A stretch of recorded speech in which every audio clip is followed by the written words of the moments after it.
Welcome, Fantastic Hats, ladies and germs, and whoever the hell else is listening. This is Headlines, Headlocks, and Hijinks, brought to you by the wonderful people at Christian's Heel Turtleneck and Gringo Fantastico, legendary luchador, and the world's only acrophobic luchador. This is true. I'm not pulling whatever the hell. I don't know. Anywho, tonight we've got a fun podcast. This is our first one. We wanted to go into depth about some stuff. So I'm going to let you lead it off and let you do your thing, because I'm just kind of chill, and I just want to let you do your thing, and I'll join in. All good. So for a quick This Week in Wrestling, first off, our sincerest of condolences to the entire Briscoe family. This is a rough one. Jay himself has passed in a car crash. The driver of the other car passed as well. From what I'm hearing, both of his daughters, he was taking them to or from a cheerleading practice, and both are in the hospital. That's a rough one. That's a rough way to start this whole thing. Yeah, that's terrible. Like, I was hoping we could just make jokes about Vince McMahon is back and who will possibly buy from him, but I think it would just be in bad taste to not at least acknowledge that. Yeah, we should. Yeah, I'm glad you did that first, so we just kind of show our condolences and our respects. I never got to be in a show with Jay, but from people that have, and friends of mine and things like that, always told me, and things that I've read as well, he was a super nice guy. He meant a lot to a lot of people, and gone way too soon. He still had a whole career to go. You know what I mean? They were just getting to me. They were just getting started as a tag team. As far as getting huge notoriety, as far as the world goes. I mean, I knew they were big, but I don't know. I think they were going to be huge. They were going to start getting mainstream spotlights, and aside from that, that's from the business aspect. But from a personal aspect, it's terrible. I feel awful for his family, and I wish his daughters a speedy recovery. And that's, man, I that shit's hard for me to talk about, because it's just, I don't know. And what even do you say at that point, right? Yeah, I mean, that's pretty much all I can say. Like I said, I can't really, I don't know. But yeah, anyway, so now on to the hijinks. Moving on to lighter stuff. Yeah. Devon has officially left WWE. Yeah, I just read that not too long ago. He, I don't know the details about it. I saw that Bully Ray tweeted out about it. So I know Bully Ray is currently back in TNA at the moment, and there is precedence of a Team 3D being there. That'd be fun. That'd be a nice little fun reunion. It sure would. That'd be great. I love Bully Ray. They should have given him a run in WWE as Bully Ray. Oh yeah, he would have been one of the biggest heel they ever freaking had. No doubt. But that's Vince, so isn't it? I think that's popular. Everyone says that now. Well, it's Vince. So. What are you gonna do, right? Can't do much. You could there for about 3 months, but not now. Other news: we've got the Royal Rumble coming up. Yes, we do. We have our usual weekly shows coming up, and I just want to throw out also, whoever the idiot is who decided that slapping show was a good idea that comes on after Dynamite. Doesn't it come on after Dynamite? It does. Why the hell would you do that? Dude, Concussion City, seriously, yeah. And you see those guys' faces after they got slapped? Oh, the one dude, he had a whole other head growing out of his head.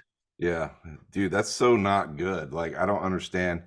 I said earlier that maybe Warner Brothers Discovery should probably talk with the Discovery part of their company and maybe do some goddamn research, because that's so stupid. Anyway, it is one thing when it's boxing, UFC, whatever, where the person's actively avoiding getting hit. This is, I I don't know. I always felt it was weird watching Jackass, and I feel like this is the next level of there's nothing good that will come from this.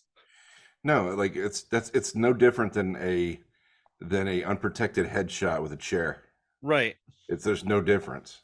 It's I don't know. I didn't know about the show until I saw Chris Nowinski talking about it. And I'm like, well, that guy would know. Like, of all Yeah. people, Chris Nowinski would be the right person to talk about it.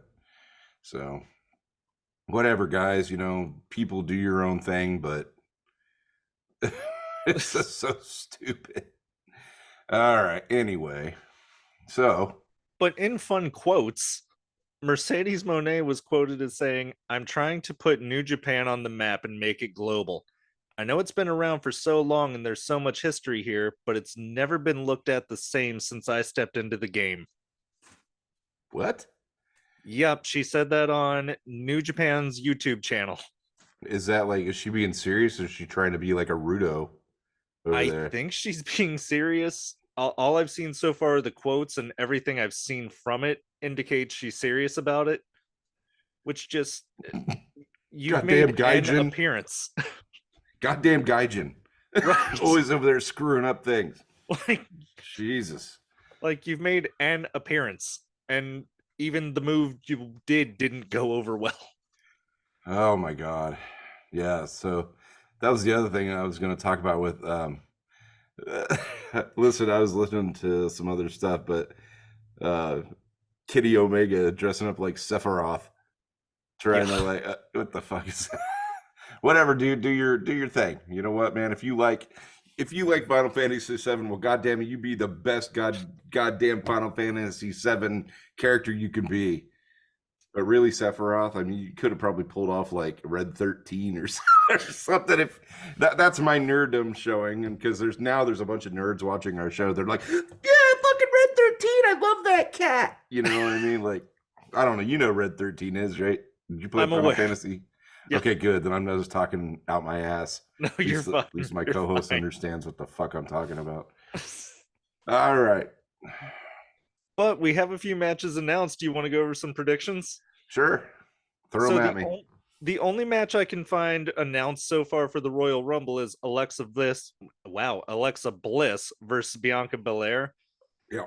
I'm picturing Bliss wins that, but there's going to be spooky shenanigans with Uncle Howdy and whatnot. Yeah. I thought that too. I have a note here that says that Alexa takes the title from Bianca. But who the hell knows in this landscape what's going to happen? We can predict all we want, but who the hell knows what's happening? You know what I mean? Like, who the hell knows? But yeah, I guess we're on the same page there, because I think Alexa's going to take the title too. And honestly, I'm just kind of over Bianca Belair. She's a great athlete and she's awesome to watch, but it's kind of getting like Roman Reigns. Like, he's had the title for too damn long. She's had the title for too long. And I'm just kind of tired of watching. Like, when she first won the championship, like, it was really great. Like, it was real hype, things like that, super hype. And now it's just like, I mean, even the crowd's just kind of like meh. Yeah. You know, they want something different, and it's not anything against her, because like I said, she's a great talent. You know, she's one of the best workers they have in there. But as far as like, you know, a title run now, I think it's spent its time in the limelight, and it's time to shut it down and give someone else an opportunity now, for at least for the Raw one. Oh yeah, no question. So, what else? I'm not even sure if Alexa Bliss is the right one to be the champion, but I'm fine with her being a transitional if they go to like Rhea Ripley or something like that. Yeah, agreed with that. So she'll probably drop it at Elimination Chamber back to Bianca or whatever, if that is what happens, or they'll have a big Elimination Chamber match for the title, and then it'll get someone else will be in there or something. I don't even know how the hell they'll do that, because we have 2 women's titles. So yeah, at the last Elimination Chamber, didn't they have like 3 chamber matches, which in my humble opinion is way too many? Did they have 3? I know they had at least two. There's a part of my brain telling me they did one for the women's Raw and one for the women's SmackDown. I think I'm wrong as I hear myself say that, but even two chamber matches seems a bit much. Yeah, I mean I understand two rumbles, kind of. You know what I mean? Yeah. Like the women's rumble is it's fun to watch. They bring back a lot of people and stuff because really, honestly, they don't have. I don't even think they have 30 women unless they go into NXT and pull people out of NXT. So they have to bring back like names from the past just to come in and that's the enjoyable part of the women's rumbles. Like Trish will come back or Lita will come back or Molly Holly, which I always enjoyed watching Molly Holly. She was always a lot of fun and she's a very nice person. So I mean, but other than that, I mean, it's good for the women to be able to finally have a place to shine. You know what I mean? Yes. I think that's good, and so I don't want them to take away the women's rumble, but Oh, no. yes, sometimes it's really hard to. You get tired after the first one. You're blown out because you had fun with it, and then then you've got like a couple of matches, and then they have the men's rumble, and then by that point you're like, and that's another thing. The women raise that shit up and put it up on a pedestal, and like you expect when the men's rumble to start to be just as good, and then it almost is worse. It's almost like they should have the men's rumble first in some aspects. Yeah. Because the women's rumble is so much fun, and the men's rumble, and I sound like an asshole, like jaded, whatever, but the men's rumble is always so goddamn disappointing. My The opinion. past several years have been. It started with the one with Roman Reigns winning that everyone was pissed. I think it was 2014, 2015. I think that was the one everyone wanted Daniel Bryan to win, and then he wasn't even in it. Yeah, yeah. And then Bubba Ray came back in that one. Yes. And everyone was so like, yes, because I know I was like, I know it wouldn't happen. I was like, yeah, Bubba Ray needs to win. And then With the taped glasses and everything. Right. And they had Diesel. They didn't have Kevin Nash, they had Diesel. Yeah. In that one. And that was cool too. So there were some good moments. Rob Van Dam, I think, was in that one too. Yes, he was. And then so like Roman comes out, with a giant spoon. He's sitting in a giant spoon, and Vince has got him in the hand to force feed it down our fucking throats.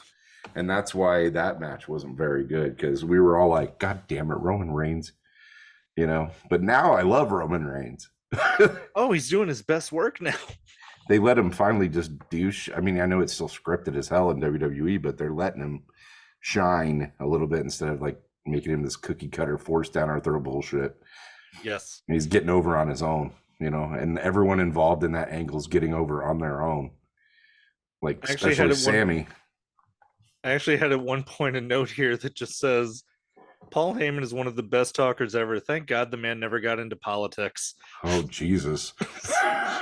That's funny. I saw a tweet earlier today where someone said that Paul Heyman should be, I can't remember who did the tweet. It might have been you. Did you put out a tweet about Paul Heyman and politics today? Not recently, no. Okay. Someone on my friends list tweeted out about Paul Heyman being like running for president or something.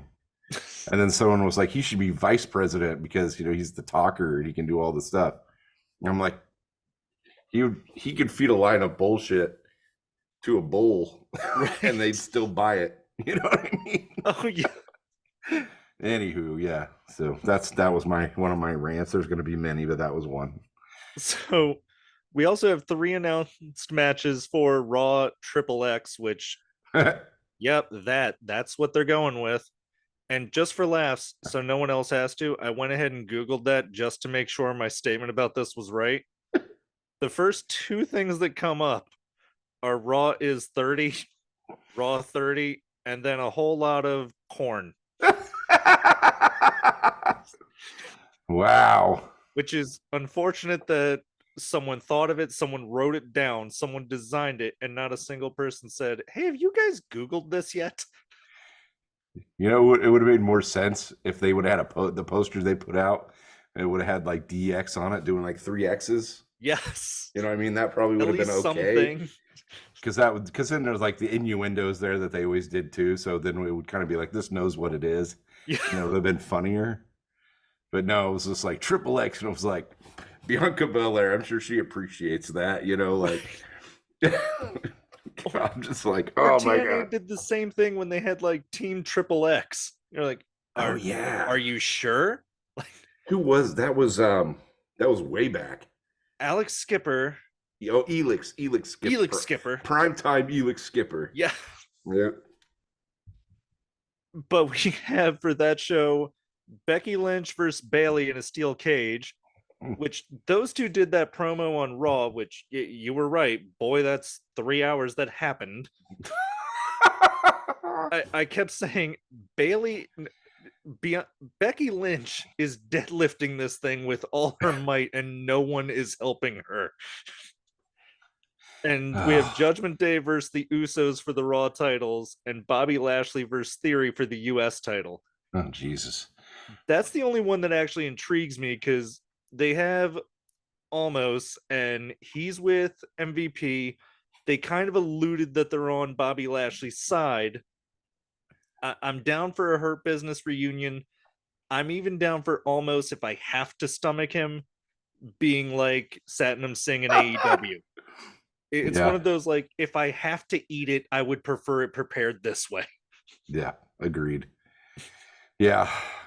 Well, I don't think Lashley's going to go over in that match. I think you're going to have a lot of interference by like 5,000 people. And then that's going to probably lead to a big like multi-person, like maybe not a Money in the Bank ladder match, but maybe like a multi-person ladder match like at WrestleMania, or maybe they do, because maybe they do Elimination Chamber for the US title. Okay. Because that would make sense at this point. There's so many contenders that want in on that. Instead of like putting Roman Reigns in the Elimination Chamber with 2 titles, And Seth looks fantastic in that 6-pack challenge. I think I put in my notes here he eliminated 4 people. Yeah. Like I said, I'm not giving Raw enough credit for what it was this week, but I'm still trying to wait on them to wow me. No, it had, once again, it's amazing. If you take that 3-hour chunk and you edit it down to an hour, it's one of the best hours you'll see. But even so, we're going to review the Rumble 1990. That whole show, all matches and Rumble included, was 3 hours. Yeah. That was an episode of Raw, and it was fantastic. Yeah. And they started 2 storylines in the Rumble itself. It took 3 hours to put on a great show, whereas WWE now, it's taking 3 hours to set up an 8-hour show. Yeah, a 2-day show like WrestleMania. Yeah. Like, I'm sorry, you don't need it. You don't need 2 days of WrestleMania. After the one day, I'm so pissed off at what happened at the first night that the second night, I'm just like, I don't even know if I want to watch this.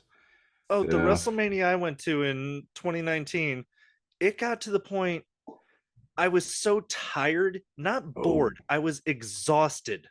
I just started walking around the concourse, just trying to get the feeling back in my head. Wasn't that the one that the main event was Becky Lynch? And yes, and the main event didn't even happen until midnight, right? Or some shit. And there was that huge, like, the trains weren't running because the show was on too late. Yeah, God, that sucks. I heard other people say about the same thing you did. Like, they were just like, this is way too long. Where kids are here, they have school tomorrow. Yeah. Yeah. Maybe that was that what before they were doing 2 nights. Yes, I think that was the year before that was 1 year before they started doing 2 nights, because they had the pandemic show.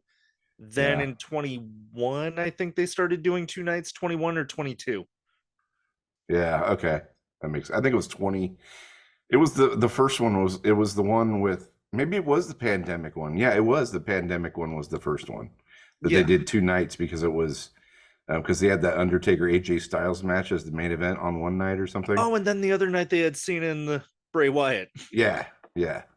So yeah, that was what that was. Yeah, that was.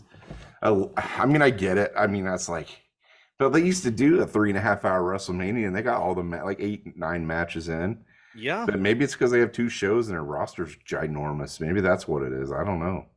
Entirely possible. Give it a few days. Vince will come in and fire about half the damn roster like last year. I did a little YouTube video last year talking of just making fun of Nick Khan and like just going like, whoa, there's gonna be 7 people in the Rumble this year. They're gonna come in every 8.3 seconds, so we can't tell a story. Woohoo! Because like that was right when they like fired everybody. Like they had Yeah. just shit canned everyone, and like you're like, who the fuck's gonna be in this Rumble? And then I watched the Rumble, and I'm like, oh god, here's like, I've got notes about that too, but I'll talk about that later. But oh my god, when we do our top 5, yeah, there was a couple of those that were just crappy.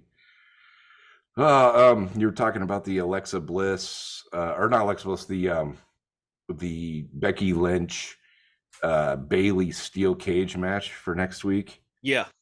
I like Bailey. I especially like Bailey as a heel. I don't like her. I didn't like her as the hugger because I'm sorry, that's creepy to me. I don't want some random. I'd probably be okay with that. I'd be okay with like Bailey coming and give me a big hug. She looks like a nice person. You know what I mean? Mm-hmm. So I'd be like, okay, but like at the same time, I'm like, you know, I would worry about her hugging someone in the crowd who was gross and like gave her some kind of pandemic disease or something at this point. Like I just like, don't do that. Maybe that's why they changed her, because they were like, we don't need a hugger anymore. That's a bad idea. Maybe. That was what I thought was super weird when Adam Page was doing his whole I drink everything phase. Yeah. He would just go around taking drinks from everybody. Like, there's a pandemic, dude. Are you sure? That's AEW for you. Like, I don't know the rules and this is brand new, but that seems like a bad idea even if there wasn't. Yeah, that was AEW kind of rushed to get people in there again. But that's all neither here nor then. I don't know. Maybe it's then, but it's not here now. Yeah. So we don't have to worry about it now. They've got everyone crammed in there so tightly together. Right. Man, I was supposed to be in front row for an AEW show back in October, and I couldn't go because, for reasons. And so I was almost like, being in the front, I probably would have been a little bit better, but like just being in that crowd like this, I would just be like, get the fuck off me, guys. The WrestleMania I went to, so it was myself and 2 friends. My 2 friends were on my right, and the person next to me was just a very large person. And the whole time I'm like trying to squeeze to the furthest side I possibly can of my seat. But it's also New Jersey in April, so it was freezing. Oh. And I found myself like, it is warm over here. This guy's kind of warm. I like this. He's like a big pillow. Maybe if I even turn this way, I can get that's really funny, and that's not a bad idea. Did he at least smell okay? Yeah. Okay. Well, then there was no problem then. The weirdest part was in between every single match, the guy got food. Okay. And to the point, I went to go get food, and I started doing the math. Like, you're spending over $300 on food here, my guy. I guess when you go to WrestleMania, you binge. Oh yeah. I was at WrestleMania 8. I got to see Flair versus Savage. I got to see, on a much lesser level, Hogan versus Sid Justice, where he had like interferences by half the goddamn roster. Papa Shango missed his cue, if I recall. Yeah, he did. And then Ultimate Warrior all thinned down because he wasn't roiding it as much, and he had like a bobbed haircut, so he looked like the fake. He didn't look like the Ultimate Warrior, and everyone was kind of confused. And but I did get to see the match between Bret Hart and Roddy Piper for the Intercontinental title, which was classic. Fucking swell. Yeah. And then I got to see an announcement on the board about Lex Luger. I'm like, I remember I was young. I was probably like 12 or something. I looked up and they were doing a little video vignette of Lex Luger. And I'm just sitting there like, oh, that's that guy from NWA or WCW at the time. I'm like, that's that guy.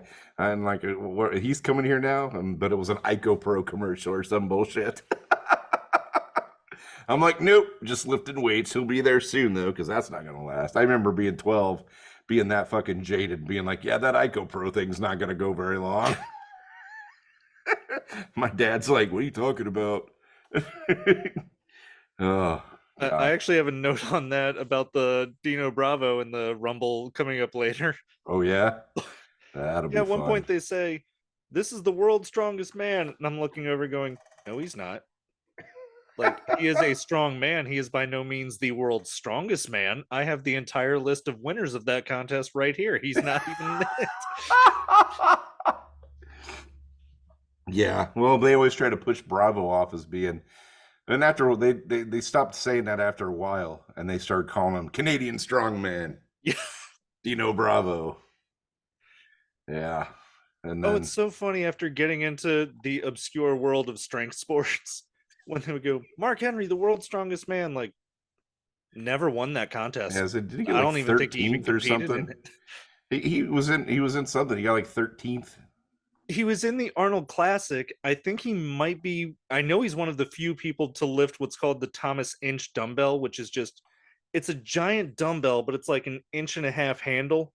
So Yeah, most people can't even get their hand, like, I can't get my hand around it, and just no one can lift it off the ground. he was able to pick that up. Yeah. And what's Damn. funny is he did it in, like, it looks like one of those ballrooms at a hotel. So Yeah. there's just all these people in suits watching, and you can see it just looks so out of place. My question is if no one can pick it up, how the fuck did it get there to begin with? Did it take like 5 Mark Henrys carrying that in together to Oh, set it down? after working one of these shows, it's so demoralizing, but you have to lift it from like one end, another guy at the other end, you put it down, then a single person comes up and does it. You're like, I'm not a man, damn it. Well, you know what? Props to those guys, though. You know what I mean? Like, fuck, I can't do that. You know what I mean? Like, Right. so he might not be the world's strongest man, but he may have had the world's strongest slam. Yes, See what I did there? you did. You're welcome, Mark. He'll be like, who the fuck is this guy talking about me not being able to win that competition? And I'll be like, I'm sorry, Mark, don't hurt me because you can, and I know you can. I think he won the Arnold Strongman though, which Did he? is equally as impressive. Like the Arnold Strongman? Yeah, like Arnold Schwarzenegger at his Olympia contest started doing a bunch of other contests with it. One of them was the Arnold Strongman, which Henry did exceptionally well if he didn't win, because of course I don't have notes on that one here. But no, he earned that moniker on there. Oh, good, good. I remember they had the thing where they had, and I don't know how real this was. It probably was not because I mean, maybe it was. Who the hell knows? When they had, it was like a SmackDown or something, and they had a car, and they had Mark Oh, and he Henry held it with pushing his it. legs. Yeah, I'm like, was that real?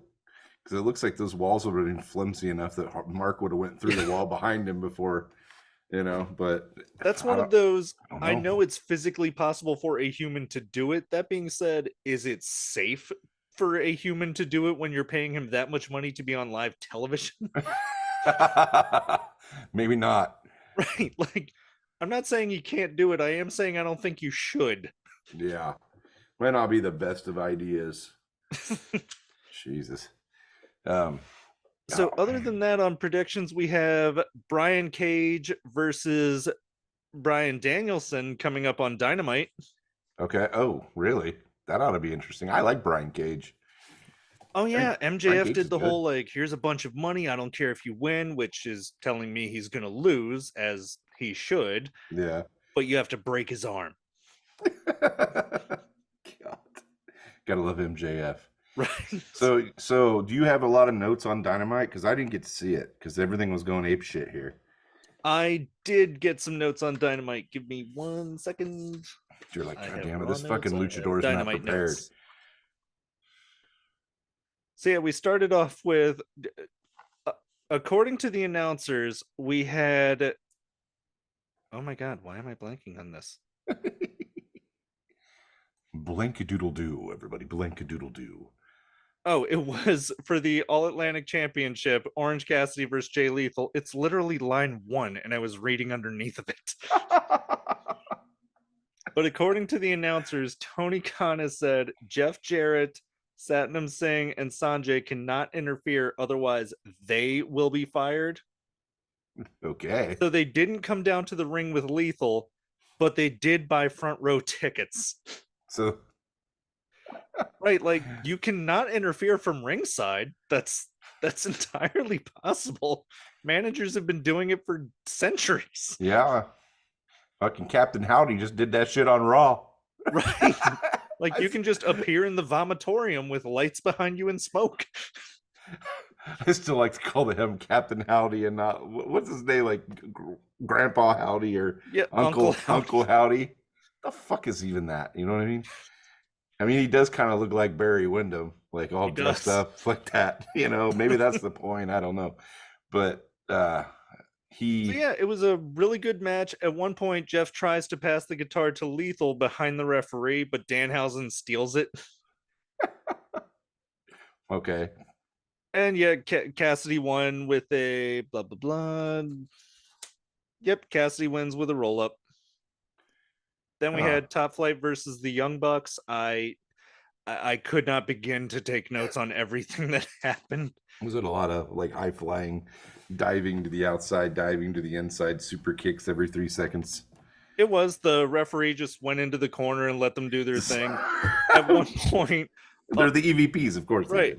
All 4 people are in the ring. They start doing. The referee does the count, which I assume is the 5 count for someone get out of the ring, but he makes it to 6 and then just stops counting. Sometimes I think that just the rules just go right out the window on AEW. The group of people I chat with, we all just call it a party match. Just like, tags are encouraged but not necessary. Yeah, we would prefer it in the ring, but it's okay if it's not. Like weapons are discouraged but not DQ'd. Yeah, kind of like it doesn't matter. Kind of like that win-loss thing that they were doing there for a while. Yeah, we've abandoned that one. Yeah, yeah, and didn't and if you haven't watched it yet, didn't the people go over, like not the Bucks, the other people went over? Yeah. So spoilers, I assume, are in effect. Yeah, yeah. The Young Bucks missed the BTE trigger with each other, so they smashed each other's legs. And not Dante, but his brother got the roll up and got the win. Huh.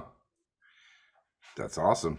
Which, hey, build up your tag division. Why not? You should be building up your tag division, because your tag team champions you just had for like 6 months split up. So you don't even have you don't have Keith Lee and Swerve anymore. They're gone. Now you have the Acclaimed and like Billy Gunn's kids and like, I don't know, is there a tag team in the Jericho Appreciation Society? There's a lot of members. I'm not sure if there's a designated tag team. Maybe that guy with a water bottle who's spraying all over him was like, Darcy asked me that once when we were doing a chat. She's like, what the hell is this? Or she's like, what's this? The water, what's that guy doing with that bottle? I go, I think he's cooling him off. I don't know. Oh, exactly. Brandon Cutler? Yeah. Yeah, I think they said it's like a cold spray or something, yeah. Which, okay, sure. And I'm still just kind of like, that guy doesn't need to be there. Like, he's pointless. You know that guy is brilliant enough to know that he knows the right people. Yeah, and like, why is what's his nuts still there? What Don Callis?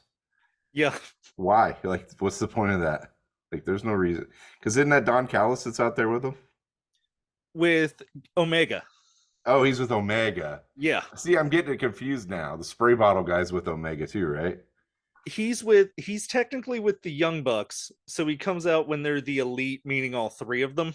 Okay. And then Don Callis is mostly, for lack of a better one, the advocate for Kenny Omega. At least that's how I'm taking it.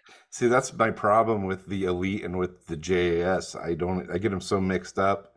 I don't even know who's who. Like, I'm just like, if someone comes out and it's like, if Jericho's there, I'm like, okay, these guys are with Jericho. But if you like just didn't have Jericho there and you didn't have like the Bucks there, I wouldn't know who's who. I would just be like, which group is this? Like, I don't know.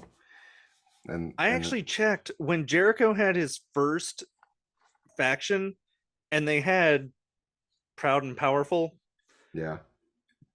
Proud and Powerful got less tag team title shots than Sammy and Jericho did.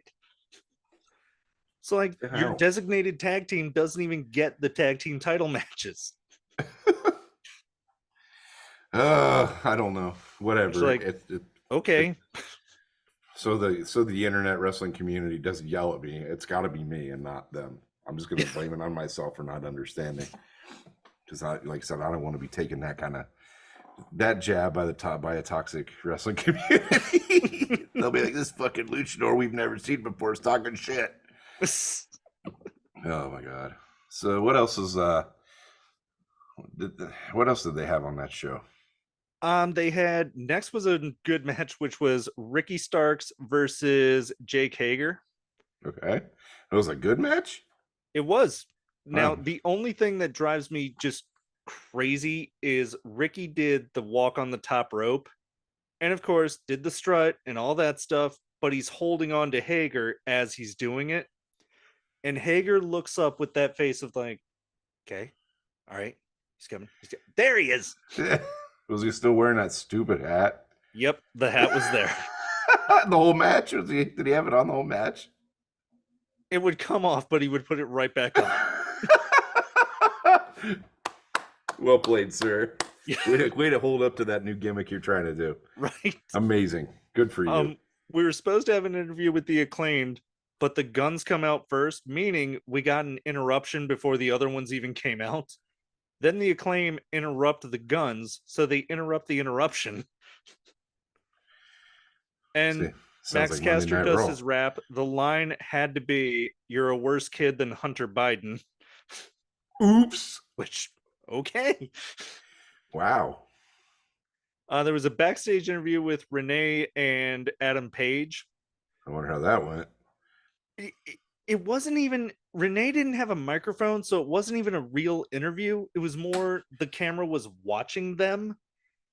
And they had it very much like, hey, if you see Moxley, tell him I still respect him. Like, oh, well, Moxley he told me in private that he really respects you and you make him a better person. Like, it got weird. That's really strange. Those guys should like have their match and then hated each other, but respected each other. I don't know. That's confusing to me because I thought Mox was a heel. That's what I thought, and I'm assuming they're trying to keep him face, but he's having some very heelish tendencies. I don't get it. Oh well, maybe I'm not supposed to. What the hell? Right. The next match we had was Bryan Danielson versus Bandito. Yeah, how'd that go? Because I really wanted to see that one.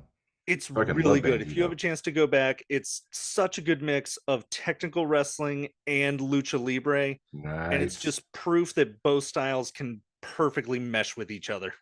Awesome. That's good to hear. I was really hoping that one was going to be good. They did have a weird line on commentary where they were saying that Bandito's mask makes it really hard to breathe. And even Excalibur saying, yeah, it's a lot like one of those elevation masks where you just can't breathe all the oxygen. Like, you're making everyone sound like wearing a mask is a bad idea.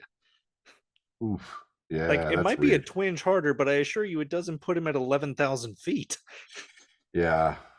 I mean, okay.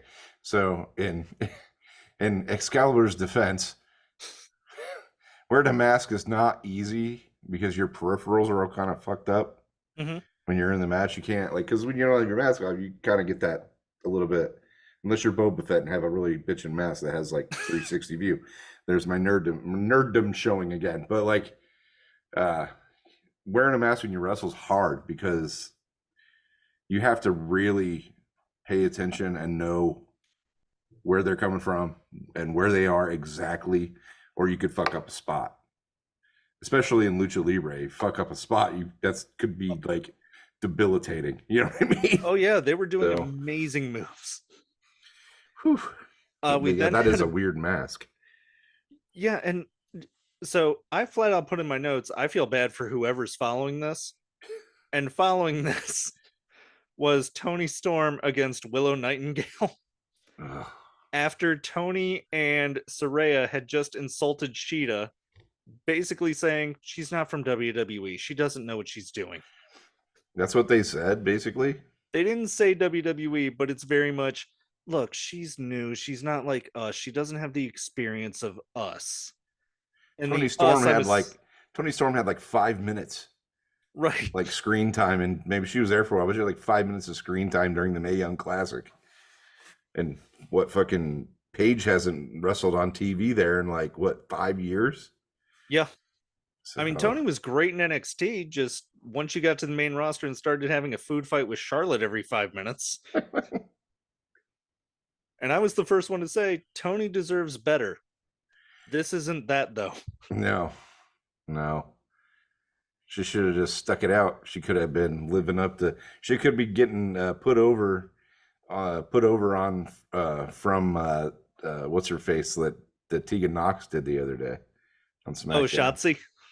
Not Shotzi. It was Zia. Oh, Xia Li. Yes. Xia Li. Yeah. Can't even pronounce these names anymore. There's so many I can't even keep it straight. You know, I was actually thinking that on Raw. They kept saying Michin Mia Yim, yet on the graphic they would just say Michin. Like, she has a name. Yeah, maybe that's just like her idea or something.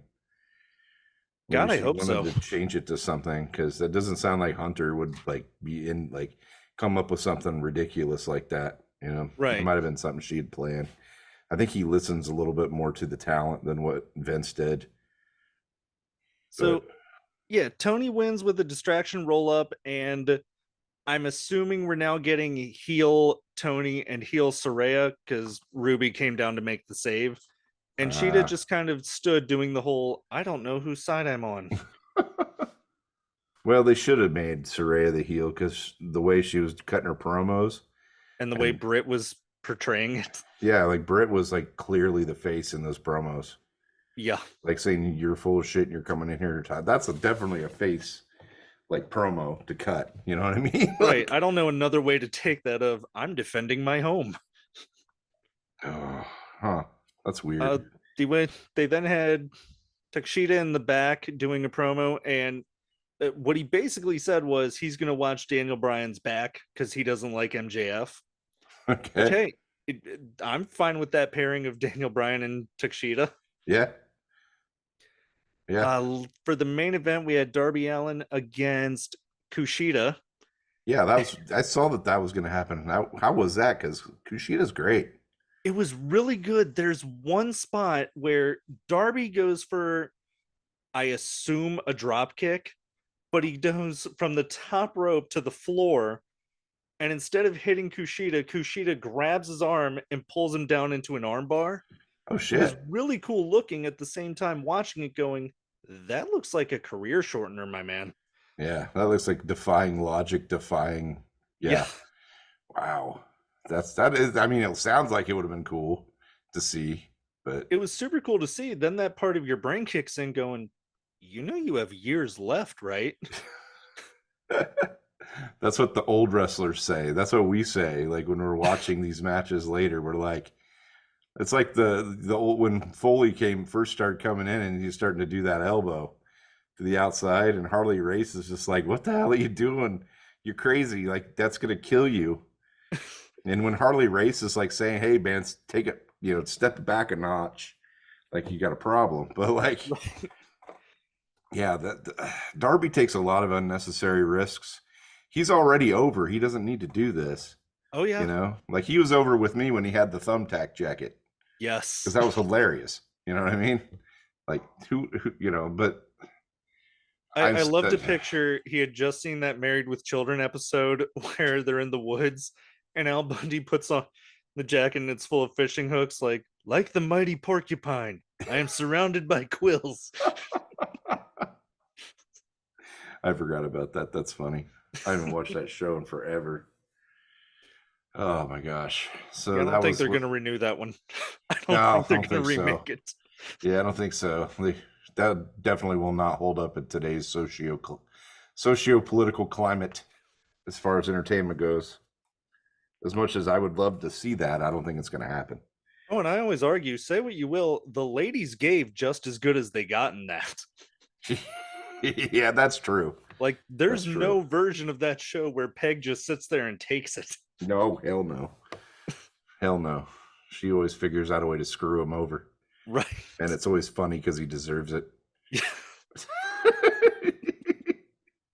So that was the main event with Kushida and Darby. Yes. So did Darby go over, I'm assuming? He did. Okay. I figured he did. I figured they wouldn't have him dropping that title already. Oh no, not yet. Not yet. So did anyone interfere? Did we get Joe coming back? Like I want my fucking title. Did we get No, it was a any of that clean win stuff? by Darby. He won with I cannot remember the name of the move, but where he crosses the legs and leans back into a pin. Is it like the coffin drop? Is that what it is? No, that's when he jumps off and lands backwards. Okay. I cannot remember what it is, but he like crosses the legs, he leans back and it pins them, and that was the finish. Just a clean pin in the middle. No interference, nothing. Okay, so now we have he's the TNT champion, correct? Yes.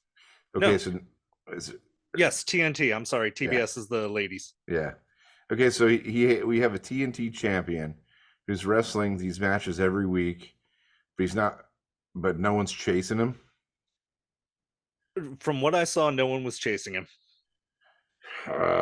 Which okay. I thought for sure we would get a Joe thing, we would get a Wardlow thing, something. And we haven't heard hide or hair out of Joe since Darby beat him, which I still think is like very, very, very. It just basically took me out of it, and I was my reality button kicked in, and I'm like, yeah, fucking right. like this little 90-pound dude sopping wet's gonna just go over on Samoa Joe. It still pisses me off because it's such bullshit. It's not gonna happen like that. I can even see Darby winning. I can't see him getting his ass kicked for 90% of the match, then hitting one or two big moves, and that's it.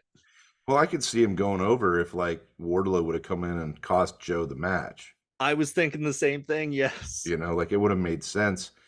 Darby would have went over. I mean, I know they're trying to make him win clean to make him, but you can make him win, but not in that situation where it's like, that's like if you had like Barry Horowitz go up against Earthquake. Right. And Barry goes, he goes over because he just goes over. Like no one comes in and like, you don't have like Hogan coming down or like, I don't know who the hell he feuded with aside from Hogan. But he like coming down and like tripping him up or something, and then Barry Horowitz goes over. Yeah. Like that shit I don't get. And that's one of the reasons that sometimes AEW kind of just they lose me in some aspects like that. Yep. And it's not that the matches are bad, because they're still pretty entertaining. Because of all people, Darby has the ring psychology is great because Sting's been working with him since he got there. So Sting's ring psychology is insanely good. Oh yeah. So I don't know. That's weird. Well, with Hogan being mentioned, do you want to talk about Royal Rumble 1990? Let's do that. Nice segue. I was proud of that one. All right. So let's get into it. We'll talk briefly about the pre-show matches. That's what I used to call them as a kid. Okay. The Royal Rumble was the show, but you had the pre-show matches. We started off with the Rougeaus and the Bushwhackers, who had been feuding for about almost a year at that point. Yes. Because they had been feuding since WrestleMania 5 because I think the Bushwhackers were supposed to take on Nikolai and Boris Zukov. And for some reason they didn't do the match. So it ended up being the Rougeaus and the Bushwhackers back then. And that started their feud. And I think this was the last match. I think this was the culmination of the Bushwhackers Rougeau feud that wasn't really all that great. Like it wasn't all that memorable, except for the Bushwhackers would bite them on the ass and lick their, try to lick each other's heads. And match with the Bushwhackers, especially in that time period, were still entertaining because I was a kid. And I'm like, these guys are funny. They lick people's heads, They bite people. And then including the ref. you're right. They're not even George Steele. And actually, the first thing I put on here was like all the brightness of this show really got me way more excited for the show than today. It's so dark. Yeah, yeah, I can see Like, that. like I didn't even really realize it until I watched this. Just going, I'm more excited to see this because everything is so bright. Yeah. Well, yeah. I mean, it attracts you to it, and and I'll get into a little bit more about my whole stuff when we get into the Rumble match and about the way I can kind of have a take on it. But the next match might be one of my favorite matches of all time. Surprisingly, I love it. I love the rugged Ronnie Garvin versus Greg the Hammer Valentine submission match. I thought the next match was Or was that Beefcake? the Genius and Beefcake. Okay, maybe it was Beefcake. I'm getting them mixed around. No worries. Okay, so Beefcake Genius match was good. Everyone liked Beefcake. He was great. Lanny Poffo could always sell it being a little scuzzbag. You know, he was always really good at that. I actually had a note here. This was, to the best of my knowledge, the Genius's only pay-per-view match. Really? Yeah. Yeah, because I think he was a manager for the others. Yes. Yeah, because he was with Mr. Perfect, and then he was, yeah, and then they had because he had a spot later with the Beverly. He was the manager of the Beverly Brothers. Yes. Who were the deconstruction crew in AWA. Bo and Blake Beverly were the deconstruction crew. But yeah, they came in and they were they came in. The Genius was their manager, and then the Bushwhackers had that weird looking guy named Jameson. Remember him? Yes. He was like a Jerry Lewis type, like beautiful lady. Oh, like that kind of character. God, that character was stupid. I couldn't stand Jameson. I don't even understand why they did that. Anyway, yeah. So Beefcake Genius. I think it ends with. Like They've seen this event a lot. I watch this thing like almost every day as a kid, and it's still my go-to Rumble match when I want to watch a Rumble. So yeah, there's a sleeper hold by Beefcake after a ref bump. So the Genius goes out, Beefcake starts cutting his hair, and Mr. Perfect comes in and starts saving the Genius. Yeah. Now, the part that kind of got me was I read on here this was where Perfect was turning heel on Beefcake. And the whole time listening to his promo of just, you're cutting my friend's hair while he's unconscious. You're taking advantage of mine. Like, that sounds pretty chivalrous in my book. Yeah. Well, no one saw that because everyone hated the Genius so much that when Beefcake was cutting his hair, like people were like, we want to see this. And then Perfect ruined the fun time. Yeah. So, but yeah, I don't know. That was supposed to culminate into a big match, I think, at SummerSlam coming up like several months later, and that was when Beefcake got into that boating accident and messed up his. You knew about that, right? I knew of the boating accident. I didn't have the timeline. Yeah, it was like that coming SummerSlam. I think Beefcake was supposed to win the IC title. Was that when he started wearing the mask? I was way later when he was because he started wearing the mask in WrestleMania 9. So yeah, it was 3 years later he came back, but he had like a whole facial reconstruction from that boating accident. But I think he was supposed to go over on Perfect at SummerSlam and win the IC title, and then that boating accident kind of ruined that for him. So yeah, that was really bad. So yeah, it ended with Perfect came in, hit him in the guts with a chair a couple times. Yep. Beefcake sold it like $100, like $1 million, like clutching himself in his chest cavity or in his abdomen, like and so. And I even put on here like, wow, someone's being attacked after after the match. The bell is ringing. Referees are coming down trying to stop it. It's chaos, and they're selling it as chaos. Yeah, which they whereas should. Now it's just, well, that was segment 2. Can't cry forever. Huh? Now it's like Tuesday at like 7. Right. Yeah. Oh God, ring psychology is dead. So next was Greg Valentine versus Ronnie Garvin, which I absolutely loved this match. Dude, it's told such a good story, and you knew about the Ronnie Garvin storyline leading into this, right? Yes. Okay, so how he came in as a referee, and Dino Bravo was like pissing with him so bad, and Mm-hmm. so he came out of retirement from the referee and went over on Dino, and then he and Valentine started going at it, and then Valentine had the heartbreaker. That I love. Like Valentine was Valentine, but when Valentine had the heartbreaker, that was the best, dude, because that was so gimmicky and amazing. And for the audience, if you know what the heartbreaker is, it was a he. So Greg the Hammer Valentine's finisher was later on around this time was the figure four leg lock, and he would come to the ring with a shin guard because he'd said he had like an injury or something like in the past, and he had to wear a shin guard to protect his shin, and then, well, obviously his shin, and then he would turn it back. He would like take it, slide it backwards, so that when he put on the figure four leg lock, it would add more pressure, you know, and Physics. it was cool though. Like that was Yeah. the thing. Like you actually they sold that where you actually believed that him sliding that damn thing backwards was gonna like make the figure four like snap your leg. You know what I mean? And I believed it. You know, and even now when I watch it, I'm like, oh man, you know, and I know who's gonna win. I don't care. I get so into this match. I'm like, ah, and then to block this, Rugged Ronnie Garvin has the Hammer Jammer, Yes. his own shin guard that he said, "Oh, I've got an injury too."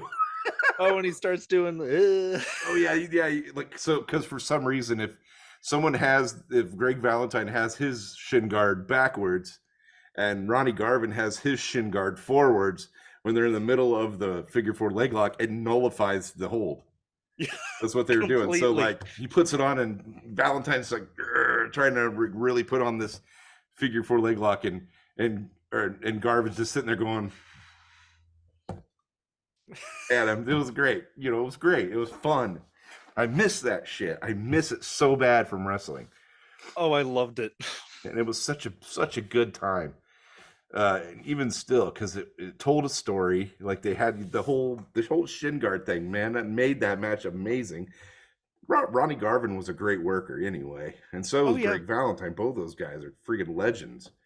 And yeah, at one point Valentine gets Garvin. He's got him over his head in this move.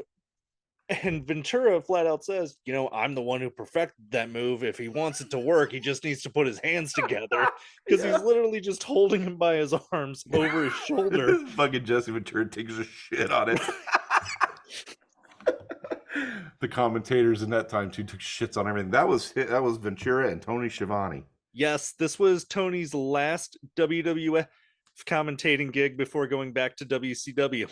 Yep. Yep. Man. Thank God for Wikipedia. I Yeah. double checked them, but thank God for Wikipedia. I knew he had left shortly after the Rumble, but I didn't realize it was his very last event. Yes. That's still pretty damn cool. And yeah, long night for Jimmy Hart because he also was in charge of the Rougeaus the match 2 previous. Yeah, and then he was out for the Valentine, and then he was. And then with the next match, we'll lead into the next match with Big Boss Man versus oh crap, Hacksaw Duggan. Jim Duggan. Yeah, Hacksaw Jim Duggan. Oh, Hacksaw, crazy guy. Fun guy in person until he thinks that like he can get over a certain way with like even the indie shows. Like he was refused. I feel like there's to, a story there. There is. So one of the guys that helped train me was wrestling Hacksaw Jim Duggan for that indie promotions championship title, and they were supposed to do it because they had Hacksaw Jim Duggan like to go against my friend Troy's to go up for his title and all that. And he and Troy was going to beat him and blah blah blah. Well, Hacksaw had friends on the show, like some of his buddies from like the 80s and 90s that were on the show as well, and he didn't want to lose for some reason. He didn't want to lose. Like I said, I don't know how true this is. This is what my friend told me.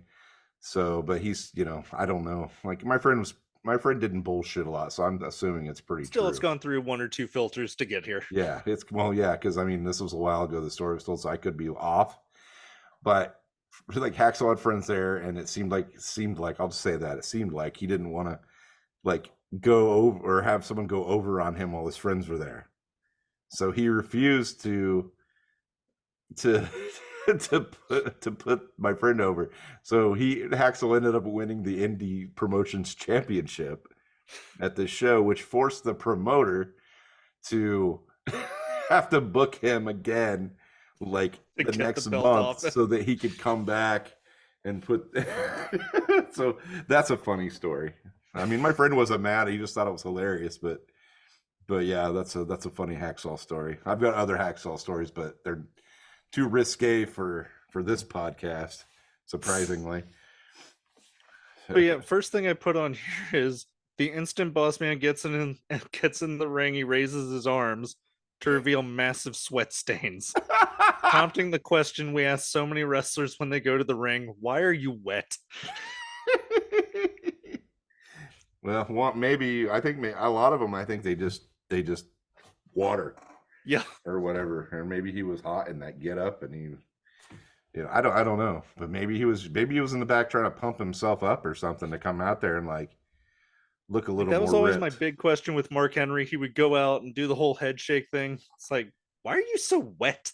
Yeah, well, I think it's a lot like Triple H. They went out and dumped the water on themselves, and then they come out and they're just like, because before, if you didn't see the water and Triple H did that, you would just think he was really disgusting. Because it's like sweat, like all over the place. That's gross. Somebody need to give Boss Man some deodorant. Like, they make antiperspirant, dude. I promise. It's a medical grade now. I think it may have just been hot in the back. He was in that get up. But yeah. So this match wasn't all that memorable to me. This was just kind of my notes are that it was like the match. It's a fun big man back and forth. Yeah, and I think it kind of just leveled out the crowd. Yeah. Before the Rumble started, and I think that's what it was for. But I did put, after the match, Hacksaw with a 2x4 straight to the back of Big Boss Man. That's called assault on an officer. and a 2x4 shot to the backside of Slick. That's just called assault with a deadly weapon. That's a hate crime, actually. Jesus. Slick was always great. I loved Slick. Oh, he was so fun. I loved his theme song. Like, Jive Soul Bro was like one of my favorite theme songs for wrestlers. Because Akeem / the One Man Gang and Boss Man always came out to Jive Soul Bro. And it was just Slick rapping. It was just like, and I remember later on, I was like, God, what was that song called? Because I was trying to look it up so I could like download it or something. And one of my buddies was like, that's Jive Soul Bro. I'm like, yes, it is. Jive Soul Bro. A Jive Soul Bro. Yeah, I love that song. So great. They need to put Slick in the new WWE game. Right? They need to bring him in as a manager with Akeem and Boss Man, the Twin Towers. Be awesome if you could unlock like old school managers. Like if you could get the Grand Wizard, or you could get Freddie Blassie. Yeah, you're going back talking about, what about Sir Oliver Humperdinck? Yes. The manager of Bam Bam Bigelow back in 1988. I know the Grand Wizard was way before that, and so was Fred Blassie, but no one remembers Sir Oliver Humperdinck. And why the hell was he Sir? Was he knighted? Sure, why not? And maybe he was knighted in wrestling world. I don't know. I recently worked with someone. They wrote their name, and at the very end, they wrote Esquire. And the person who calls them didn't know Esquire was a title of a lawyer. So they just, Miss Esquire? Do I have a Miss Esquire here? Well, isn't that what, like, Bill and Ted, Bill S. Preston Esquire? Yes. Isn't that his name? Bill S. Preston Esquire and Ted Theodore Logan. Yeah. It was the worst of like, wait, never mind. Just do your thing. I wonder if Bill was a lawyer. That'd be hilarious if it was. That's what they should have done in Bill and Ted 3, made him a fucking lawyer. It's like trying to come back writing his music. Is like, he's all like, I really don't have time for this. I'm chasing ambulances right now. Oh, that'd be great if they did like a My Cousin Vinny thing of just, hey, how'd you get hurt? I fell. Your place or someone else's? It's been a Like while my since I've place. seen Never that. mind. That's great. That was a good movie. That had Oh, like so good. Marissa Tomei and Ralph Macchio and Yes. obviously Joe Pesci. And wasn't Fred Gwynn the judge? Yes. You know? That movie is how I got introduced to the Munsters. Really? Yeah. That's how you like this guy's Herman. Well, I looked him up because I thought he was just like an interesting actor. That was Oh. like, oh, he played Herman on the Munsters. Went, oh, what's that? Oh, I've got seasons to catch up on. And it's like he was also in this movie. What's this movie called? Pet Cemetery. Yeah. Don't take your boy up to the hill, Mister Sarge. Sometimes that is better. Played by John Lithgow in the remake. Which was perfectly fine. That's fine. It worked, whatever. That movie wasn't terrible. It wasn't great. But anyway, we'll go back to our going on those back to the tangents that Rumble. we had talked about that we were going to go on. So, and how did So we next fucking we go? just get to hear from all the Royal Rumble participants, which I'm Jake- pausing you. I want to pause you for a minute. How the did we get from Hacksaw Jim Duggan and the Big Boss Man to My Cousin Vinny to Pet Cemetery to John Lithgow? Well, he was the bridge. I don't remember how we found the played bridge, that but we Kevin found the Bacon bridge. game. Were we playing the What? Kevin Bacon game? Were we at the 6 degrees of Kevin Bacon? Yes. We're just playing it with Fred Gwynn. Oh shit. Okay, anyway, continue. I'm sorry. I just wanted to throw that out. No, you're good. So, yeah, next we get to hear from all the Royal Rumble participants, which Jake the Snake by far sold this the best. Yes. And Ultimate Warrior, Bray Wyatt has the Ultimate Warrior thing going on where, man, what he said sounded really, really cool. I have no idea what he said. Like, what the fuck did he just say? Yeah, I can see that. That makes sense. And okay. I feel so odd saying it of just, I am so pumped for this guy. I have no idea what he's talking about. My only, and I always thought Bray Wyatt was great. My only thing about Bray Wyatt is do something now. Like, it's been months and you've done nothing but like talk, and then fucking D. Snyder comes out, Captain Howdy. Yeah. Just doing something. You have spoken and you have been beaten up by your own person. Oh, that's the other match at the New Rumble we forgot to talk about. Oh, yeah. The Mountain Dew Pitch Black match. Dumbest goddamn gimmicky idea I've ever heard of in my life. And I've seen Judy Bagwell on a forklift. Jesus.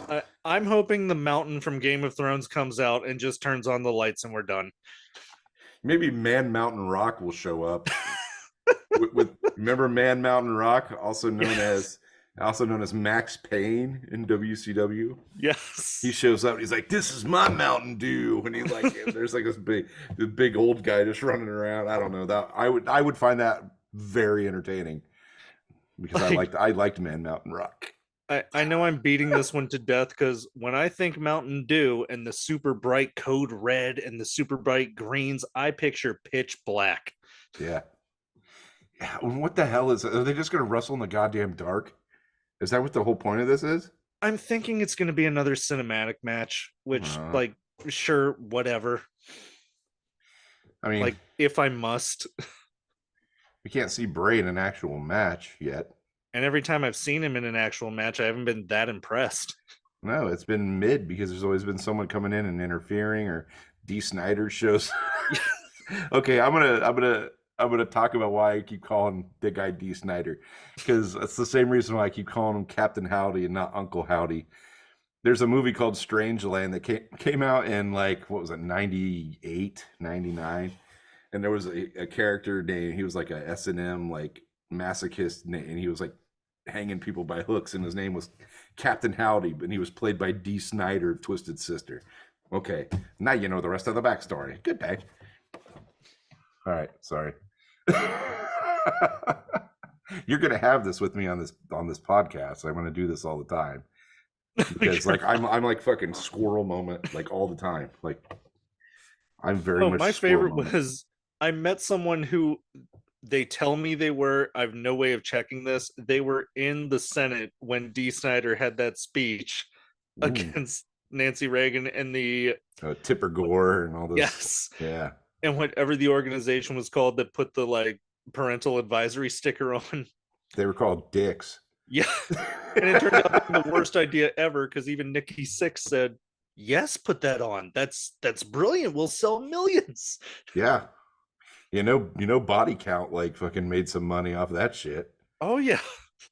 Because that he was like, oh, now everyone's gonna listen to our album with Cop Killer on it. Right.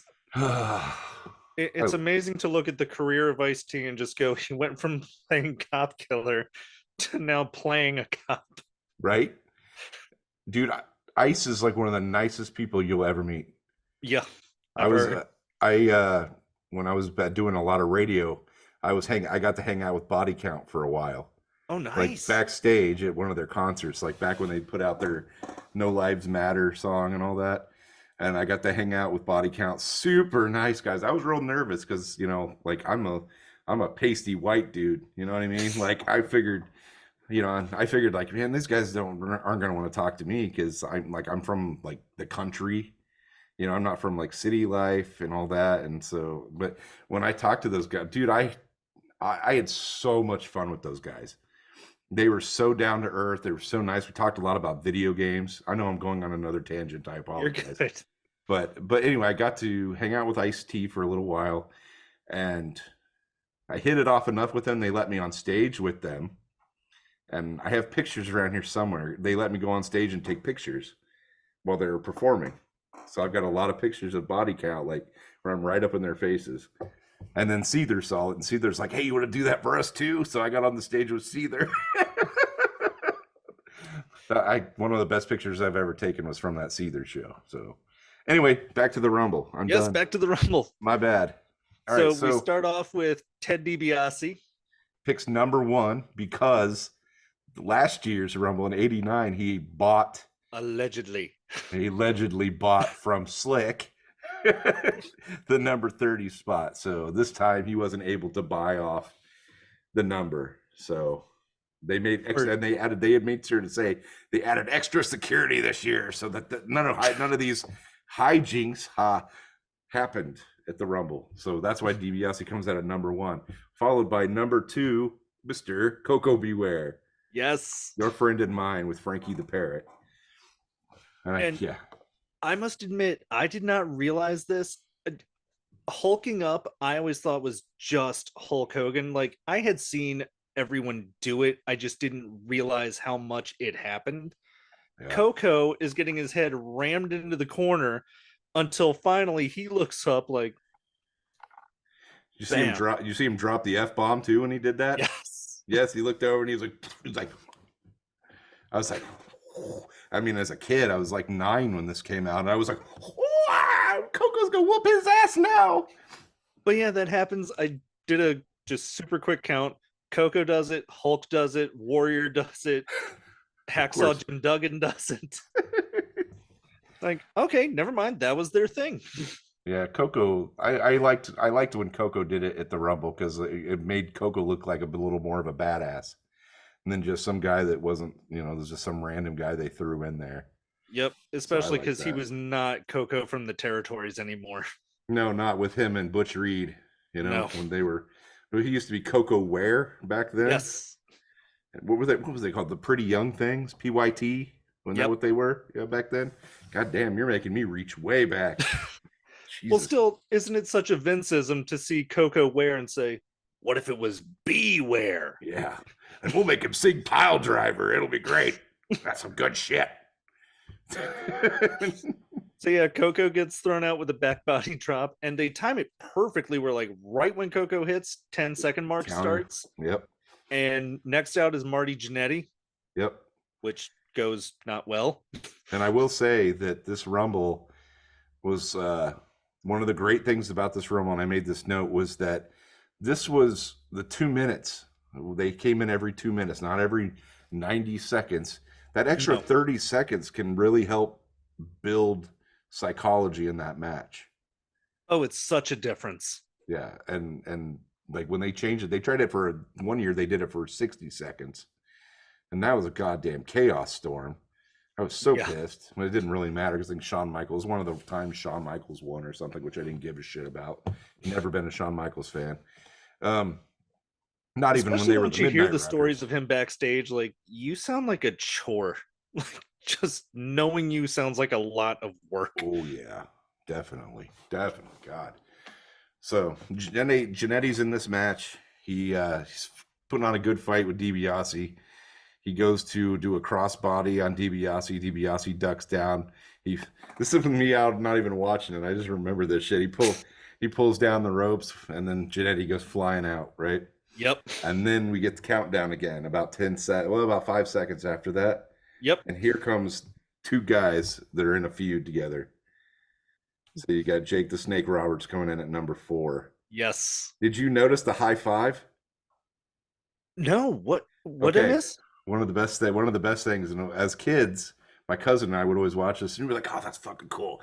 Like as Marty Jannetty's running back to the curtain, Jake Roberts is coming out, and Marty Jannetty gives him a high five as he comes down. Like I always thought that was cool. Okay. Yeah, it was always really fun. He was coming down, and Marty Jannetty's like, and he's like, and then he ran. Like Jake didn't really do much, but Jannetty like was like, yeah, hit him on like a I don't know, like some kind of I don't know what it was, but it was No, cool. that's like an inside baseball. Oh, we got the thing. Yeah, right. And it was always cool because it also extenuated they're both being faces, so they were like on the same side of good. Is what I always got from it. Like they're like, oh, these guys are the buddies back. All the good guys are good to each other too. Like that was one of those things. Yeah. I always enjoyed that. So So yeah, Jake Roberts comes out, and then business finally picks up. Ted cuts him off right away. Ted actually goes to the outside, does a body slam on the outside, does the $1 million dream on the outside. Yep. Then, of course, they go back in. Jake finally gets back in control. And that is when Macho comes out. And finally, we have more than two people in the ring at one time. Yep. And then they're double teaming the shit out of him Yep. for that whole 2 minutes, and then you hear Tony Schiavone, and you hear Jesse Ventura's like, is he gonna get any help? Now he may get some help when he comes back, and sure enough, he Roddy got help. Piper. Rowdy Roddy Piper, so great, and I think this was his first Royal Rumble, Yes. which was awesome because this was only the third Royal Rumble ever, anyway. And I actually noted in here Jake had been tied up in the ropes by King and DiBiase while Piper was making his way down. Yeah, So, judging from this, and I'm pretty sure I heard this, the ropes were just a lot looser back then. yeah, Like even when Undertaker walked the ropes, the rope always like sank this top one almost to the second one, yeah, and now it still sinks because the man is still 300 something pounds, but it's not nearly as much. yeah, yeah. It's like so when Piper came in, he like loosened up the ropes Yep. and let Jake loose, and then they went like together to take on. That was another accentuation of the heels and the faces, and how there was rapport that was built. Fake rapport, obviously, well, scripted, not necessarily scripted, but predetermined rapport. There we go. I don't like to say fake because some of my colleagues would probably kick my ass if I said that. It's not fake. It's just predetermined rapport. That's what we'll go with. It's while we're working together. And then you had them going back and forth. And then the cool thing is when they went back to back, like they're trying to Yes. make sure that like none of them got hit from behind. They beat the shit out of the guys, throw them in the corner, and then they turn around because they think someone's coming at them, and they realize that it's the other guy, and then they stop, and then they turn back around again and go after the bad guys. That was awesome. Good moment. One of my favorite moments. And then we had number 7, Warlord, half of the powers of pain. Therefore, this is like one of the few wrestlers in that match that didn't really have a feud going on. He was just a bad guy that they threw in there to be a bad guy. Yeah. And boy, he's a big guy. Huge. He's still big, dude. Warlord's still huge. He's And still it's kicking. unbelievable because we have a bigger guy coming in, and I even put as a note when Andre the Giant finally gets in, like it's amazing every time you see him next to somebody. Oh, Andre? Yes. Yeah, because even the big guys look like they're dwarfed compared to him. Right. Am I allowed to say that? Am I allowed to say they're dwarfed? I'm not calling them dwarves. I'm using dwarfed as the proper verb. I think so. Okay, good. I'm trying to make sure I don't say anything bad. I typically don't, but I want to make sure that I don't. Someone who watches our stuff, I don't want to piss anybody off. So anyway, especially not on our first show, that would suck. So yeah, the Warlord comes in. He is there basically to give the numbers advantage to the heels. Yes. So all right, so we do that. Now who comes in? Bret Hart. Bret Hart, young Bret Hart. Before he's still a tag team wrestler at this point. Yes. And he's going straight after DiBiase. Yep. Who's being held away by he's being held doing the whole like get him by Macho King. Oh yeah. And I forgot to mention the promo with Sensational Sherry and Sapphire. And on the Brother Love show. Yeah, for some reason, Sensational Sherry has like the paint above her eyes. The best way I can describe it is Brussels sprouts. Yeah. She always did that weird shit. Always, especially in WWE, she always did that weird shit. And it's one of those like it looks very detailed, just white. It was funny too, like when I always remember like she's sitting there just talking shit. And Sherry's talking shit to Sapphire, just keeps going. And all of a sudden, the big pop comes when Sapphire goes, I've had about enough of this. Whack. And everyone's like, whoa. The crowd just went nuts, dude. It's so great. I loved it. And then Brother Love grabs her hair. Yes. Pull her off of there, like little Bruce Pritchard's like, and that's when Dusty comes in. Yeah. And then Macho comes in. So, all right. Continuing. But no, that was a great setup for what would happen later in the match, almost as if the story was happening within the show. Almost as if it was planned. Or almost as if you can tell a story throughout 3 hours and it can be continuous from start to finish. Yeah. that dusty Macho Man feud went on into WrestleMania. Yes. So that's another story for another night. And number 9 would be Bad News Brown. Oh, I always loved him in Stampede. Oh, that's right. He was great in Stampede. Like, he was mean, like Bad News Alan Coage. He went by his real name back in Stampede, Alan Coage. He was a beast. He was one of the few people like scared the shit out of Vince McMahon, like gone to his office and was like pissed off at him. Yeah. Like that was one of those stories you always heard. But he was also like a judo champion or something like that. So something like that. Excuse me. And so yeah, Jake winds up going for I can't stop. No, screw it. And so Jake winds up going for a DDT on DiBiase, but he winds up getting eliminated by Macho King instead. Yeah. Which was so disappointing because I totally forgot that we never got to see a DDT from Jake the Snake on this show. I really wanted to see it. We saw a lot of short clotheslines. Yes. Like he was always pushing that whole goddamn phone, stop it. I have an alarm set at 10 o'clock every day, and since my screen's broken on this new phone, yeah, I can't shut off the alarm. So I've got it in my desk closed to hope it muffles it, but it's driving me nuts. Can you hear it? Like vaguely. Okay, good. I can hear a thing, but I could not hear it enough to tell you, oh, that's what this is. Well, we won't hear it when we put this up on there because I'll put a music bed on this thing. So we better. All right. Anyway. Yeah, so we had where are we on the entrance? The entrance. Number 10, Dusty Rhodes is about to come in. Speaking of Dusty Rhodes. And as he should, he goes straight after Macho King. Which is awesome. Which is how it should be. Exactly. Setting up that feud. We're continuing that feud.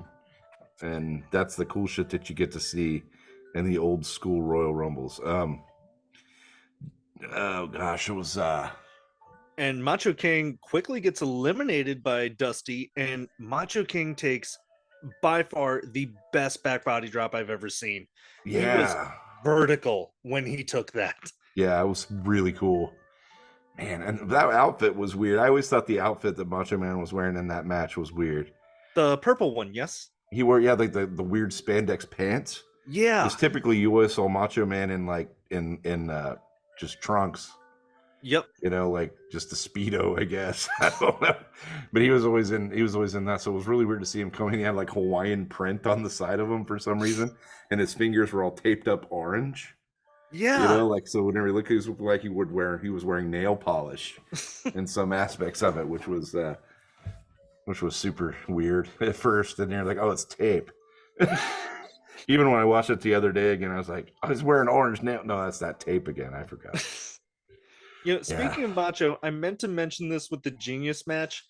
I love how there were just little things Lanny Poffo would do. Like, instead of getting in the ring, bending over forward at the waist, he got in bending backwards. Yeah. And it just makes you go like, I remember this. I don't remember this, but I remember this. Yep. Well, that was grammatically terrible, but moving on. Well, no, it's fine. No, you're fine. I'll probably say worse than that later. But I remember mostly, before the Genius showed up, I barely remembered Leapin' Lanny Poffo. Like, because he was such a low mid-carder. Yeah, he's one of those, I was aware of his existence, but that was about it. Yeah. Yeah. And if I didn't even know he was Macho Man's brother, there's probably a chance I wouldn't even know that. Yeah. Oh. So number 8, we have Andre the Giant coming out with Bobby Heenan. Yeah. Yep. Which led to one of the best manager scuffles of that match, which I thought. But yeah, he comes in there and Andre just comes in and starts beating the hell out of people. He quickly eliminates the Warlord with just one arm. Yeah, that shows you the strength and the size of Andre the Giant. Right. Tosses the Warlord out like he's like yesterday's trash. Maybe he was, since the Warlord didn't have a gimmick at the time and the Demolition was so prominent. Yeah. Powers of Pain were yesterday's garbage. That's terrible. That's not right, but it was funny anyway. See what I mean? I fucked something up there too. It sounded awful. So yeah, that's when Bobby the Brain and Mr. Fuji start having words, and Bobby realizes you should maybe not pick a fight with someone holding a weapon. Yeah, right? Back when they still were able to call them foreign objects. Yeah. Because I'm pretty sure, like, I don't know for sure, but I remember Jesse Ventura saying, like, he's got that foreign object. Or whatever, I don't know. They always used to say that shit all the time, which was funny. I think the last time I ever heard it used just prolifically was in the movie Ready to Rumble. Yeah, oh yeah, where he's like wrestling with Rose McGowan. With Rose McGowan, and she like opens her shirt, and he's like, foreign objects. Yes. I love that movie. Oh, it's so good. Yeah. And Oliver Platt is so underrated as a comedic actor. Yes, very much so. Jimmy King. And then number 12 in the Rumble, we have the Red Rooster. Oh boy, Terry Taylor. Yeah. With his slogan, "Poultry in Motion." Yeah. Fuck me, dude. He had T-shirts. They printed out. They had Red Rooster. If you had the WWF magazines back then, they would show all the, like, there was an ad for all the different T-shirts and Macho Man and the Rockers and blah blah blah, and then the Red Rooster, and he was like, and it was a poultry in motion. Oh, still my favorite pre-match promo was the Red Rooster is not going in half cocked. Damn it. I will never forget that as long as I live. Oh my god, that is ridiculous. Oh, like, right. I could not tell you the event. I could not tell you who his opponent was. That line will just never leave my brain. As it shouldn't. It was too funny. Right. It was too funny. So Red Rooster, Terry Taylor, was responsible for giving us the longest working jobber in WWE history, the Brooklyn Brawler. Oh. Because they brought in Steve Lombardi to feud with the Red Rooster when the Red Rooster, for some fucking weird reason, had him managed by Bobby Heenan. And they tried to make skinny blonde, young, good-looking Terry Taylor as a heel. in there, and then realized this is not working. So let's bring in this like scuzzy Brooklyn brawler, Steve Lombardi, to come in here and beat the shit out of Red Rooster. So then that match happened too, and I think it's SummerSlam. Yeah. Red Rooster, Steve Lombardi, because after Royal Rumble, it was WrestleMania, and they didn't have their match at WrestleMania. I think actually the Red Rooster angle with Brawler happened at the SummerSlam prior to this Rumble. I know I've got it somewhere in the DVDs. I would have to look through. It is. I think it was 89 SummerSlam. I think it was 89 SummerSlam where we had that match. Might have been, it wasn't Survivor Series because back then they still had awesome Survivor Series matches. Yeah. And I think Rooster was on one of the teams, but back when they did a one-on-one, it was right after Bobby Heenan and Red Rooster were on Primetime Wrestling with Gorilla Monsoon. And he came out and like was like, I want out of my contract with you. And Bobby's like, fine, whatever. And he turns his back, and that's when Steve Lombardi comes out and like hits him with shit. Yeah. God, I can't believe I remember all this crap. Well, speaking of crap, when another Red really Rooster good comes segue. out, that's when Piper eliminates Bad News Brown with a back body drop. And Bad News, having already been eliminated, pulls Piper over the top rope, starting the feud, which I just wrote on here, at its best had its bad moments, and at its worst had unfortunate moments. Yes. And that happened at WrestleMania 6. Yes. Which I don't think Peacock lets you see completely. No. Yeah, I think you can still find it on YouTube if you find someone who put it up there without getting caught. I know you can still find it in a DVD collection. But... You sure can. And I think that maybe I'll talk to the audience about it, because the weird, and so it's like looking at it from a different point of view as what people look at it now. As a kid, I didn't see it. Like basically what happened is at WrestleMania, they had the culmination of their feud, and it was Roddy Piper, Bad News Brown, and Roddy Piper painted himself half black. Like not all just the way his from face, his his face entire all body. the way down his body. I'm wondering if even half of his nutsack was black. But no, he did that, and it wasn't supposed to be. He did it as a joke for Bad News, because he and Bad News were friends, like really good friends from like Stampede and others, others like Portland wrestling or whatever. And so, and I don't think they told anybody. I don't think Piper told anybody he was going to do it. He just did it. I think that's how the story went. He just like showed up. That's the story like I've always heard. But he didn't do it. He may have been doing it like as a racist joke for him and Bad News to laugh about.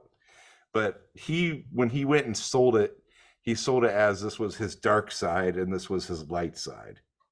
That's how he sold it in the promos at WrestleMania. Like it was like this, I'm the hot Rod and then I'm the hot Scott. Like that was what he did. So as a child, I didn't really think of it as a racist way. I thought of it because I liked Star Wars, so I understood light side and dark side, and that's kind of what I thought he was doing. So, but now everyone just takes it completely in the worst possible direction they can, and you know what, it is a little cringe. So I get it. I get why we're like they don't want people to see that, but I wanted to throw out the fact that wasn't its intention.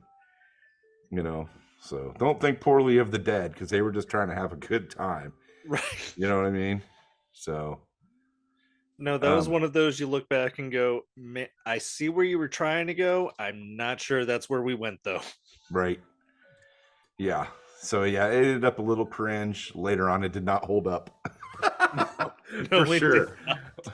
It's almost as bad as Booker T's promo on Hulk Hogan. Yeah, almost as bad. Actually, probably way worse than that. But I don't know. I don't know. I still maintain the thing that saves the Booker T promo for me is Sensational Sherry just dying of laughter when he says it. And Gene Okerlund, too. Gene Okerlund's like, ooh. Like, and moving on, yeah, let's talk to Stevie Ray, who has some fucking composure. Because Stevie was like, oh my God, what did you just do? And I feel so bad for Booker, because you can see the instant it leaves his lips, just, oh, damn. Yeah, he did it again, though, like way later. Yeah. Like he did it on fucking SmackDown, like in the 2000 whatever. He was doing when he was doing commentary on SmackDown. He did drop it towards somebody, but he did drop it like he's like, "Oh, that ain't right," but he added in some not so nice words like in the middle of that. So, whatever. All right. It's never right. So we'll just move on. Not So right. at lucky number 13, we have Acts of Demolition, who goes straight after Andre. Wow, I think that they were feuding at the time. They were? Yeah, because I think Andre and Haku had the tag titles. Yes. The Colossal Connection. Which the thing that got me was the Royal Rumble before this, Axe and Smash came out 1 and 2, and they start immediately fighting with each other, but then would stop when someone else comes out. Right.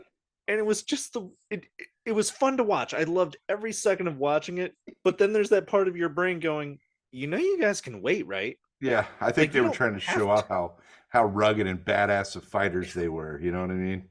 Which it totally worked, but there's also that side of you going, you guys can wait. Like you're good. Like the last Cody Rhodes thing on Raw going, I knew I was going to need surgery. This was nothing but a risk going in. Like, that makes you sound like an idiot. Yeah, you shouldn't have wrestled in that condition. Whatever, worked out for you, bro. Like it worked, God bless, but yeah, good for him. I mean, like you gotta respect it for him, like being a hardcore badass to do that, because I bet you that hurt like a mother the whole time he was in that match. But at the same time, it's like, bro, you didn't have to do that though. Like, yeah, worry about the longevity of your career. There's a part of me that I think it was Edge was saying he kept being looked at as a pretty boy even after all the TLC matches and all that. Yeah. Until he had the match with Mick Foley at Mania. Yeah. And I kind of view that a lot with Cody, where there's a part of me, even though I know he's not protecting himself is the wrong phrase, but he's not being super safe. He is taking risks. He is putting himself out there and whatnot. Seeing that bruise on there, just there's a whole new level of respect on there. Oh yeah. Well, because I think they told him you couldn't do any more damage. Yes. They're like, it's going to hurt, but you can't do any more damage than what you've already done. Right. Although like, you've already broken it. So, yeah, I think that's bullshit. I think there's always more damage you can do. But I'm not a fucking doctor, so what do I know? But I wouldn't have done it. I mean, if I would have had that, I would have been like, hell no, guys. I'm stepping back. Send in fucking, what's his nuts? Austin Theory or some bullshit. Oh, like, I don't have a doctorate, but I did pass anatomy, and I know if you can still do this, there's a pec there. Well, your arms can still move, I guess. So I think it's fine. Like, that was actually one of my issues with, there's a Friday the 13th. I want to say it's part 7 or 8, where Jason, they show him with his ribs exposed in the back, but he's just jacked and wide. Yeah. That's not how the anatomy works. Maybe that works for weird zombies that were electrocuted a bunch and brought back with super. I think you're talking about part 7. Yes. With the psychic girl. Yes, where it was Jason versus Carrie was how they sold it to everybody. Yeah, which pretty much. Except for Carrie would have just fucking destroyed him. Yeah. Because Carrie was like the first film iteration of a Super Saiyan. You know what I mean? Like, she was like, I move things. And then, Frieza! Yeah. Okay, my nerddom showing again. I'll stop. All right, who comes in next? Number 14, we have Haku of the Heenan family. Haku, the most dangerous man in real life. In real life. And then he and Andre immediately, like, he comes in and saves Andre from getting pummeled by Axe.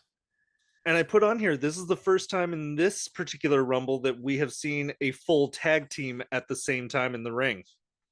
Awesome. Yeah, you're right. Which would quickly be stopped by number 15, Smash of Demolition comes in. That was almost like it was planned. Almost, but man, those lucky draws. And then Haku could not save Andre from being eliminated by Demolition. Nope, no, he could not. Because I think that's what happened next. I think that's who got thrown out.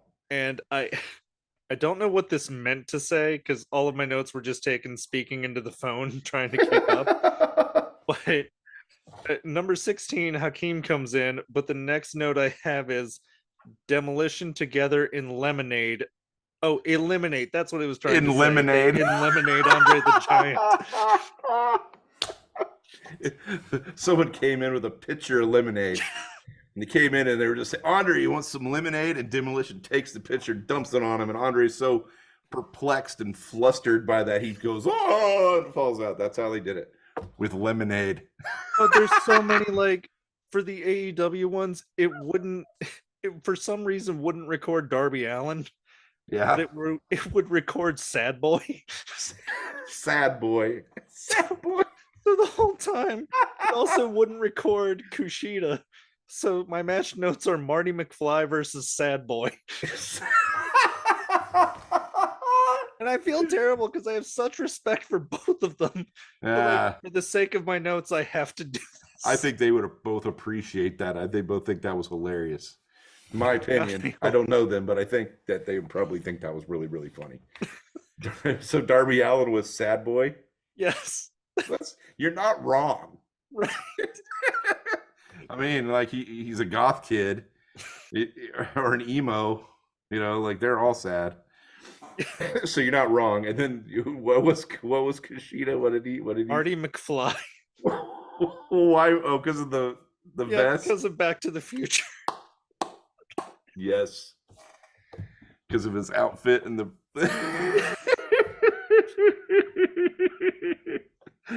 So we're tweeting that out in just a minute. My favorite match at AEW Dynamite was Marty McFly versus Sad Boy. Hashtag AEW Dynamite. People are going to be like, what the fuck are you talking about? And I'm like, ask my co-host, that fucking guy's crazy. Oh my God. I would pay a lot of money to see them come out to those names. I would pay $100 for a pay-per-view buy if they came down to the ring as Sad Boy and Marty McFly. Okay, time for a tangent of a tangent. So there was an indie wrestler, and he's actually not too bad. He wrestled a lot in like northern Indiana and stuff, but his gimmick was that he was Marty McFly, and his name was Eli McFly. And he'd have little video packages he'd make for himself. It was the Back to the Future logo. Eli McFly. And like I said, the guy, he was fine. He was a nice guy and everything. But like, I'm just like, as soon as I saw, I'm like, you're getting made fun of by a fucking acrophobic luchador. That should tell you something. Like,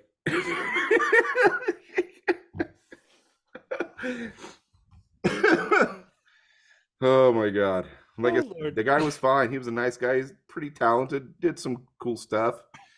But really, like a Back to the Future gimmick, you're not gonna be able to do that later on. That's not like, Colt Cabana. Like, I can use Colt you have to later. now explain to people what that is.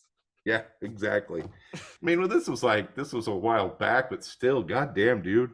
Like, I'm just sitting there like, and that's every time I saw him, I was just like, when that fucking video package played, God damn it, Eli McFly. Motherfucker wore a goddamn life preserver to the ring and wrestled in it. That's why that's Marty McFly thing with Kushida is so goddamn funny to me. Because the first thing that popped into my head when you said that, because I thought about his outfit, and then I was like, what, fucking, was that Eli McFly? Somewhere Eli will be listening to this like, what the fuck? Okay, that's my tangent. All right, back to the Rumble. So we now have 8 men in the ring, which is the most we've had at one time. Sorry. So I put on here, now we've reached the point in Rumbles that absolutely drives me crazy, where someone is clearly going for an elimination, and someone just walks up behind them and hits them in the back of the head to stop the elimination. Yeah, I never understood that. Yeah, It's supposed to be every man for himself. right. And you'll see someone, they're shoving the person over, and someone not related to any of them comes over. You're like, what are you doing? Yeah, like if someone's trying to throw out fucking Earthquake or something, and then like they just come by and like, not Earthquake, rake.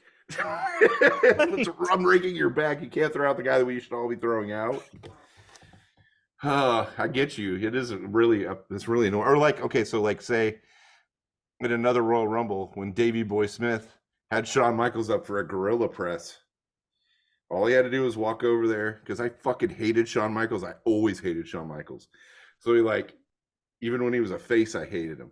So like, he just walk up. He could have just went, boop. No, he didn't do that. And so everyone watching, even the announcers, even the fucking announcers, like Jerry Lawler's like, why didn't he throw him out?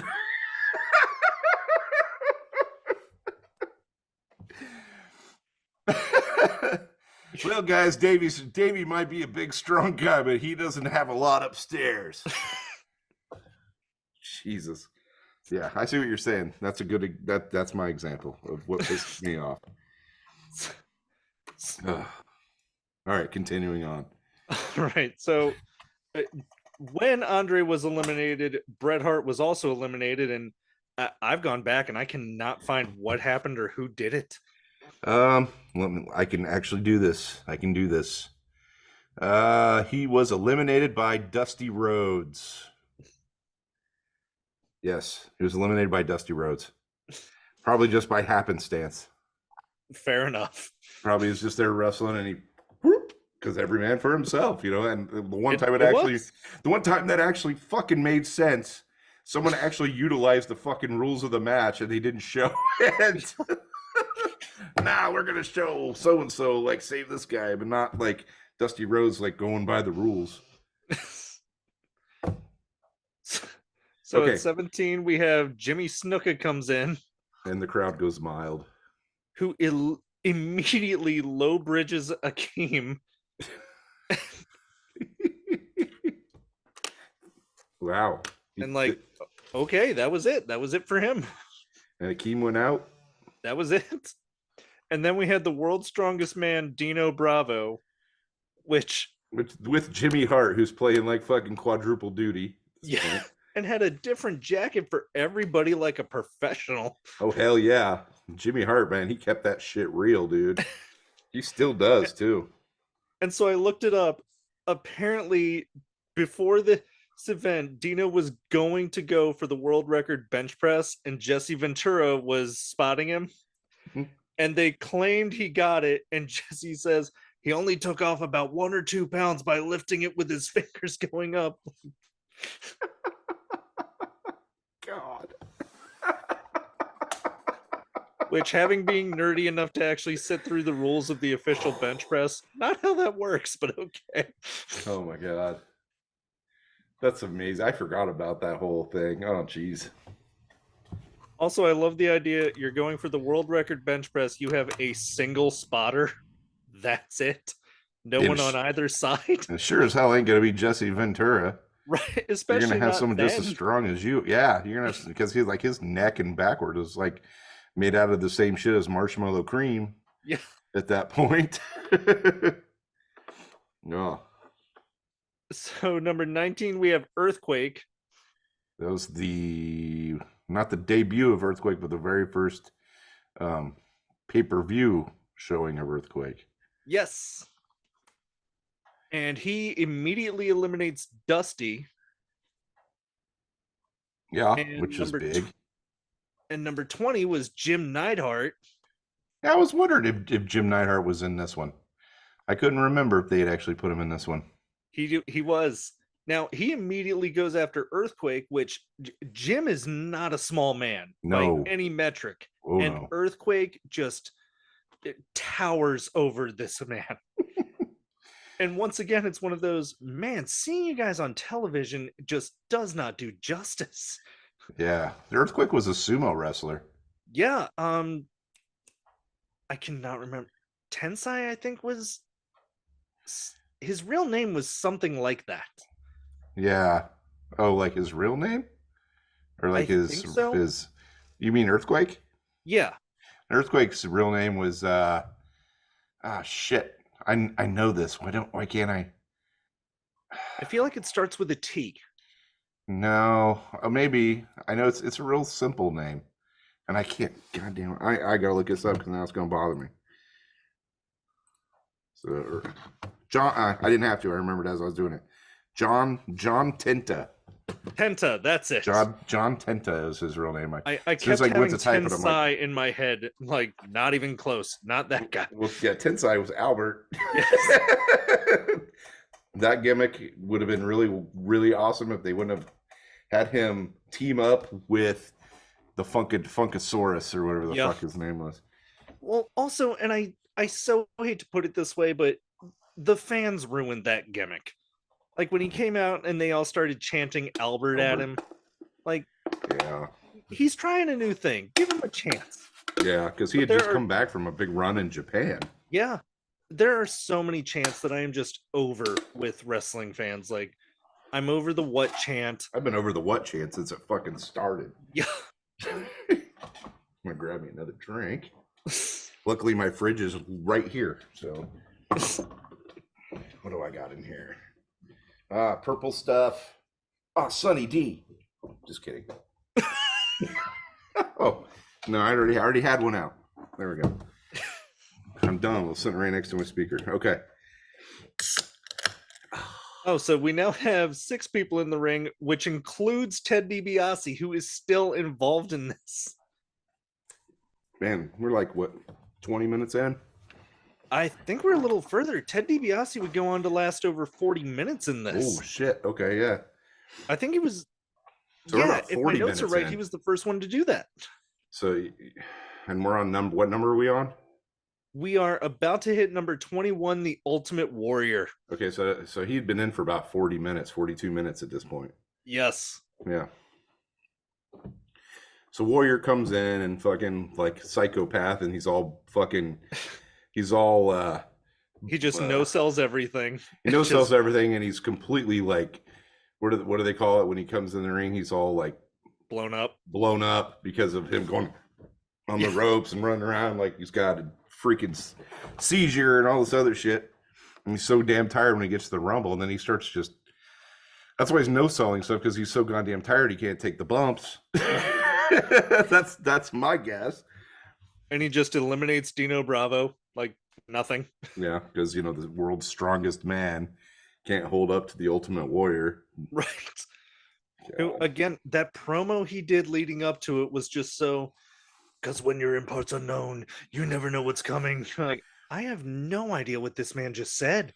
Like, I'm into it, but I have no idea what he said. My favorite Warrior thing was shortly after this, before WrestleMania.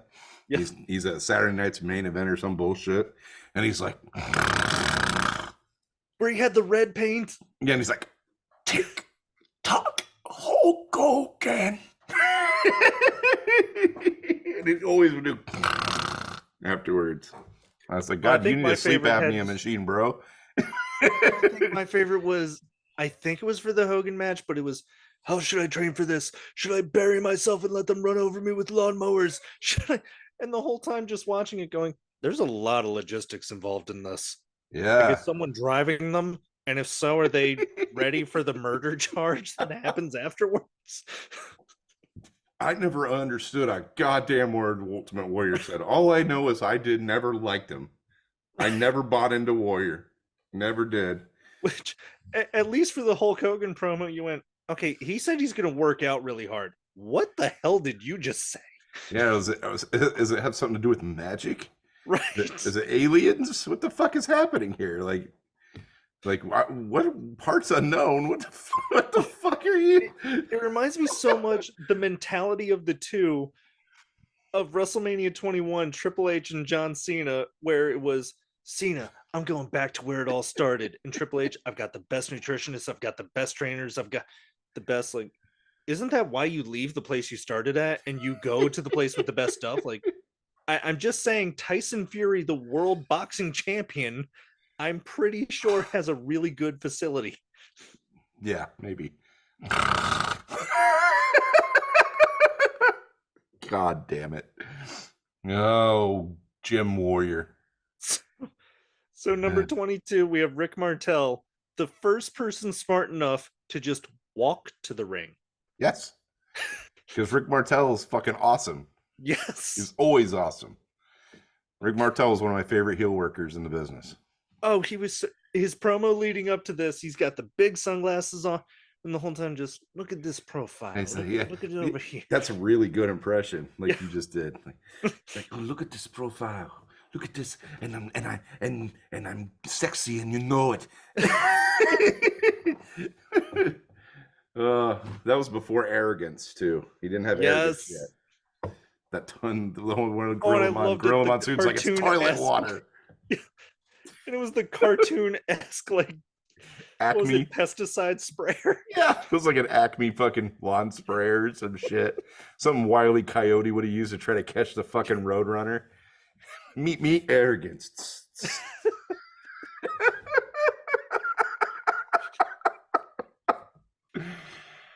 That's the ultimate crossover. Fuck Scooby-Doo and John Cena. Right. We need Rick Martel and the Roadrunner. That shit would never happen.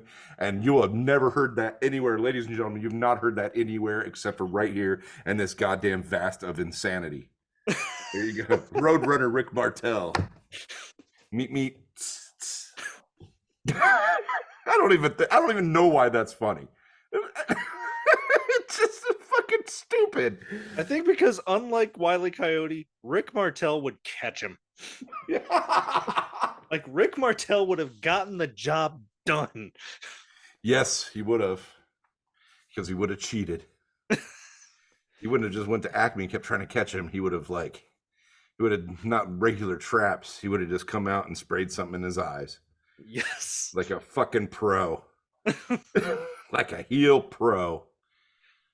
Like a heel like Dolph Ziggler used to be. Oh God. He's the prime example I have of everyone saying, why doesn't he leave and go to New Japan? Like, because I'm sure he's getting paid really, really well for a really, really long time. And say what you will about sitting in catering, I'm sure WWE has lovely catering. Oh, I'm sure. And if you bring in some Tupperware, there's your grocery bill done. It's like Gabriel Iglesias always said, because the check was fat.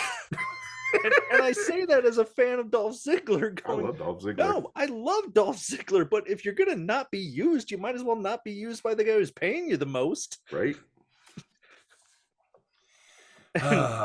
So 23, we have Tito Santana coming out. And you know what? This was one of my favorite moments in this match because Strikeforce had been a year and they still fucking hated each other. Like, they still hated each other. And Tito came back for a fucking goddamn receipt that he was given by Martel in this match.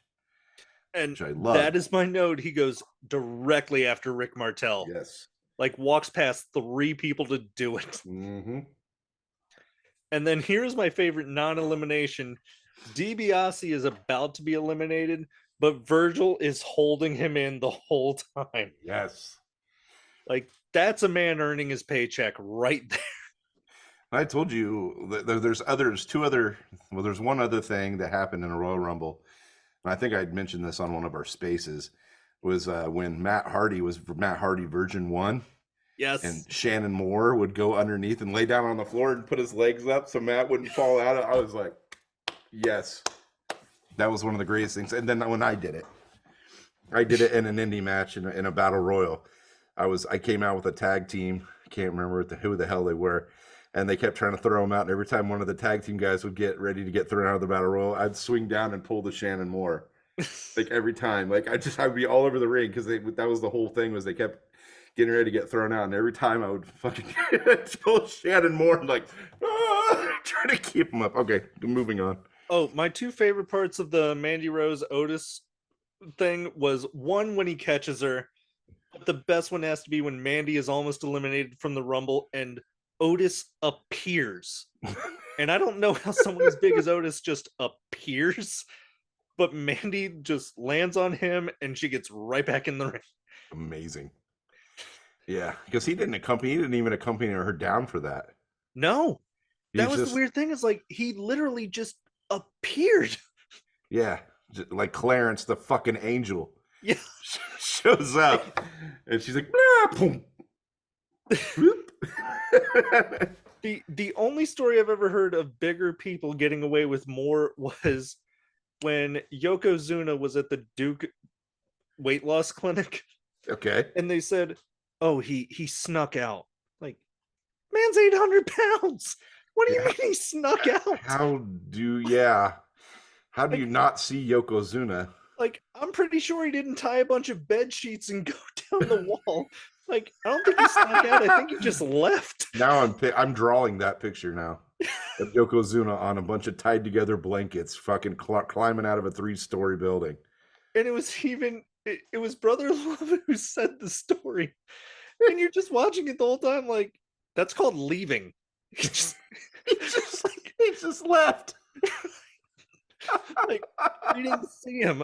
Oh, well, luckily this is Duke Medical Facility. There's an optometrist over there if you need your eyes checked.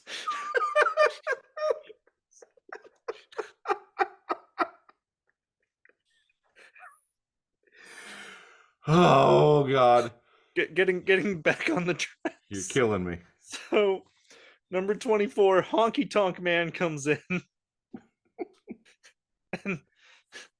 and Warrior finally eliminates Jim Neidhart and Ted DiBiase, who lasted over 40 minutes. Wow, he set a new record at like 44:17, I think. Yes, something like that. I think that was what the exact time was.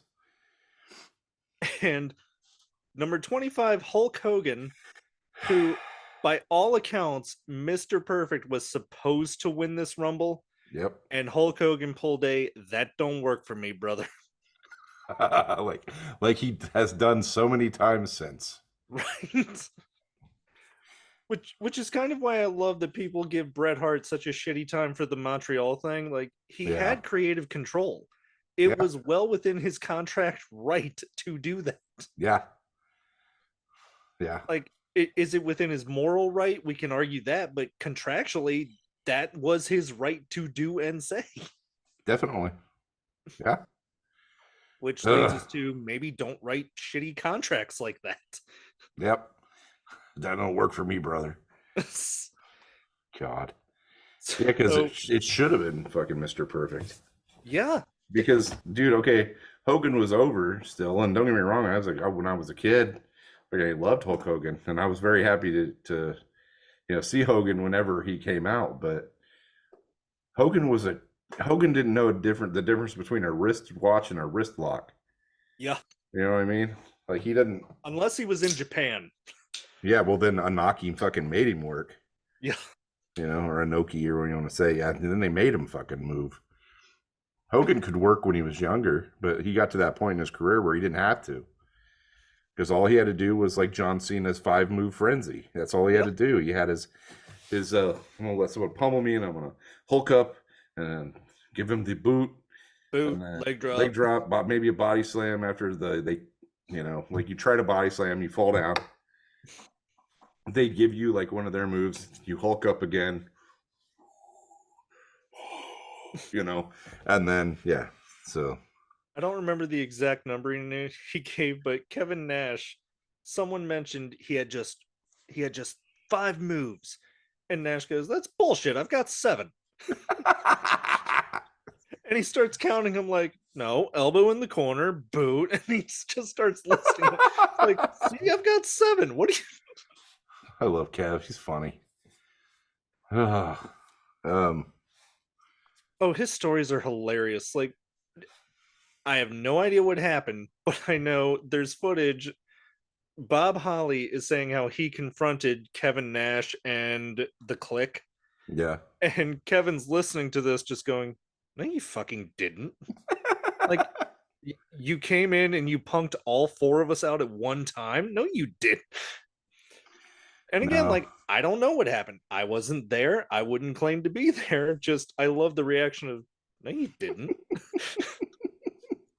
It's like Hulk Hogan's lies were just, that never happened. I wrestled in 2 time zones, brother. What was it? Like, I wrestled 2 different days on the same day, brother. Whatever the hell that one was that he said. Yeah, like if you fly from Japan to the US and then back, you lose a day and then gain a day. Yeah, I wrestled one day, then I wrestled the day before. New plan, new plan. You need to set up a show and do it exactly in a time zone so that the match will take place on 2 different days. Maybe we can just have Hogan wrestle in the Bermuda Triangle and he'll fucking get lost.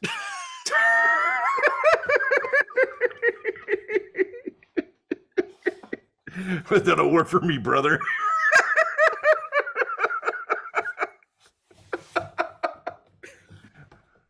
It's all good. He'll get there. He'll find all the ships. He'll find all the lost people. He'll start a promotion where he still can't fucking work. He'll be on Metallica's new album as their bassist. Sorry, Robert Trujillo, that doesn't work for me, brother.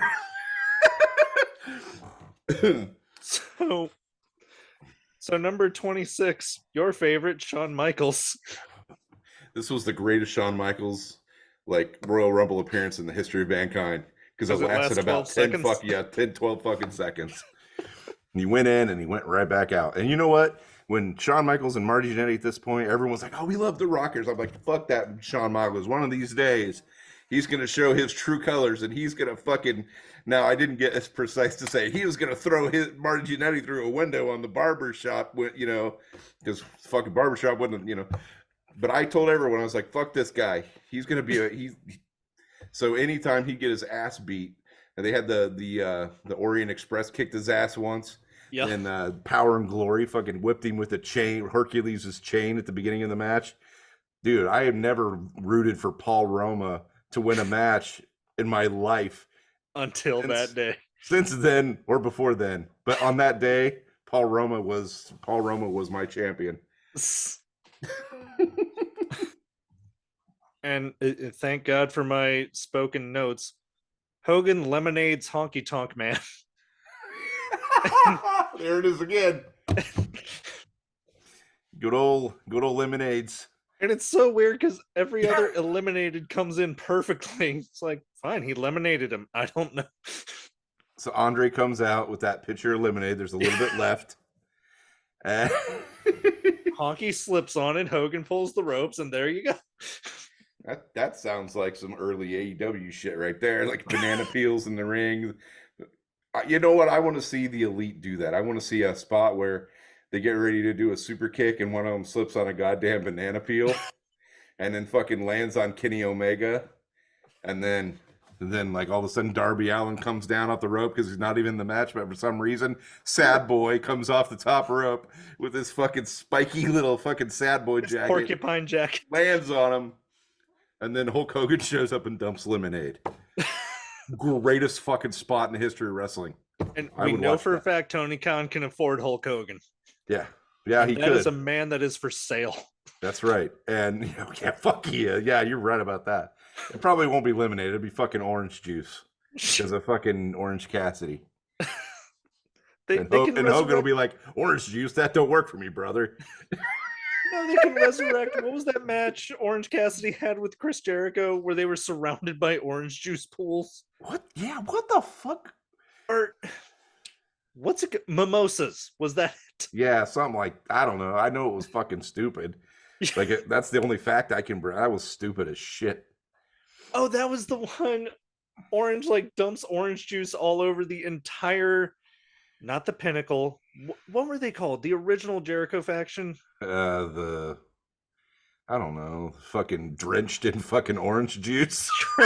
Yeah, all five just stand there except for Ortiz, who starts flopping around. I can't swim. Even at one point, tries to pull down, I think it's Santana, who's just having none of this. I remember that. Oh my God. Yeah, he was Little John in fucking Robin Hood Men in Tights when he falls into the creek and he's like kicking around in that tiny little water bed. I can't swim. Oh, that is one of my favorite memories as a kid playing Marco Polo. This guy starts freaking out, but he's in the shallow end and he doesn't know it. And from across the pool, we just hear, "Stand up." Oh my God. And he got eliminated because he stands up, open his eyes, like, oh, like, nope, his eyes are open. Eyes are. Sorry, bruh. Like, I know you just saw your life flash before your eyes, but you opened your eyes. I don't know what to do. You lose the match, dickhead. No. Because, that's what you say when you're like 7 and 8 playing in a pool. Yeah. Open your eyes, dick. At least in my household we did. We didn't fucking pull punches in my household as a child. It was like, Marco, go fuck yourself. The funny thing is you think I'm kidding. No, I'm more just thinking, thank God there were no cameras as a kid. Yeah, I'd be implicated in a lot of weird shit.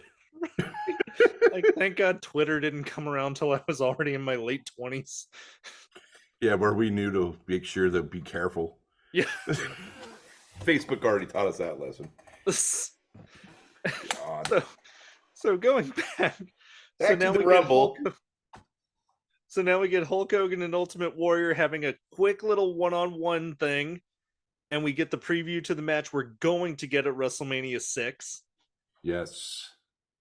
Which Edge was at, and in the self-destruction of the Ultimate Warrior, flat out says, I know Warrior won, but I had to stay true to my alliance because, frankly, I like Hogan more. We all did. None of us wanted to, except for like some of the weird fans, like that fucking understood his incoherent fucking slogans of freedom, whatever the fuck he was talking about. And everyone I knew was pissed off at that WrestleMania match. But we understood because we were all excited to see Suburban Commando, so we were okay with it. We're like, ooh, he's gonna make that movie, and the Undertaker, this guy is gonna be a voice in it. But who the fuck's the Undertaker? I don't know. Who's the other guy? That's Dynamite Kid. No, it's not. This guy's like 3,000 pounds. Dynamite Kid's like 3 feet tall. And... Right. So okay. number 27, the Barbarian comes in. Another big dude. Really big dude. Samoan. Yeah. Really? I'm pretty sure he's part of that family. Yeah, he's part of the Anawais. I don't remember what the story was, but there was some story where a person got implicated. I think it was a car crash, but they mentioned they were Samoan and slightly related to whoever they said. And I spent 3 hours just going through a family tree, like, but how are they related to The Rock? Because as we all know in wrestling world, all Samoans are related to The Rock, except Samoa Joe. Yeah, how'd that happen? Was he just like a family friend or something? Like, I always wondered, like, was Samoa Joe related? And oddly enough, Roman Reigns is named Joe. That's right. Yeah. Because when he got cancer, he came up or his cancer came back or whatever. Yeah. He's like, my name's Joe. Okay. So are we supposed to call you that from now on? Like, when you come back? Are you going to be Joeman Reigns? It's like, it's totally fun to joke about it now. At the time, I took that as like, this is way serious. Yeah. And of course, he comes back. Roman Reigns is back. Like, you said that's not you. Yeah, your name's Joe. Joeman Reigns. Like, I'm totally behind this whole new thing, but you lied. Yeah. I was glad he came back. I was glad that that shit went away and went back into remission. He's a fucking trooper for wrestling with that condition to begin with. That's probably the one thing that keeps it from coming back. Is he's completely constantly so active. So he doesn't let it come back. Oh, I'm sure if there's anyone who's taken all their vitamin D and calcium and vitamin C and whatnot. Oh yeah, definitely. So next is the weird one where Rick Rude runs into the ring. Yeah, because it was the clothesline. Yeah, right? But they never did the countdown. No. And apparently Shivani says he ran in slightly before the countdown. Is that what it was? I thought, when I initially watched this as a kid, I thought he was just doing the heel thing. And he didn't wait. He was like, fuck that, these two guys are on the ground. I'm going to come in and kick their asses. That's what I always thought. That's what I totally thought until I happened to hear Shivani say that, so I made sure to write it down because it just made no sense to me. And apparently, according to 3 different websites, it's a famous botch where, yeah, he just ran in before his cue. It was like summoning gorillas, like he's running full bore. I'm going out there. They're like, no, no, no. And he's like, too late. And he runs out there. I have decided that in wrestling now, everyone has like a barcode on their trunks. So when they run out for interference or they run out to save somebody, it just scans and starts playing their music. And so that's why no one waits. No, they're not waiting for their music. They just ran past the barcode scanner. And so it starts playing their music. The Titantron they have chips in them. They're microchipped like fucking dogs to go through the Titantron. And so I'm now deciding that Rick Rude is the reason they started that. Maybe that, would make sense. Like that way, when Jeff Hardy goes out to save his brother Matt, he can dance on the stage all he wants first, but he's got to have his music.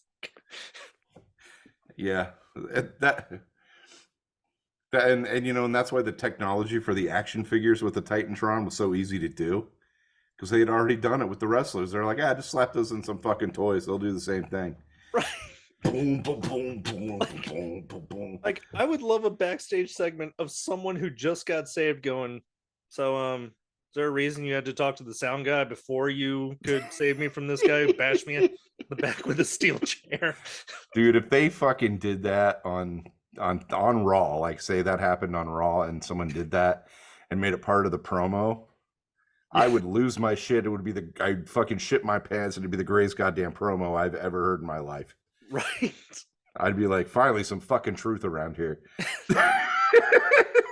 And then we can all just get together and say, hey, that's right. Maybe when you're interfering, you should run out before your stuff happens. It's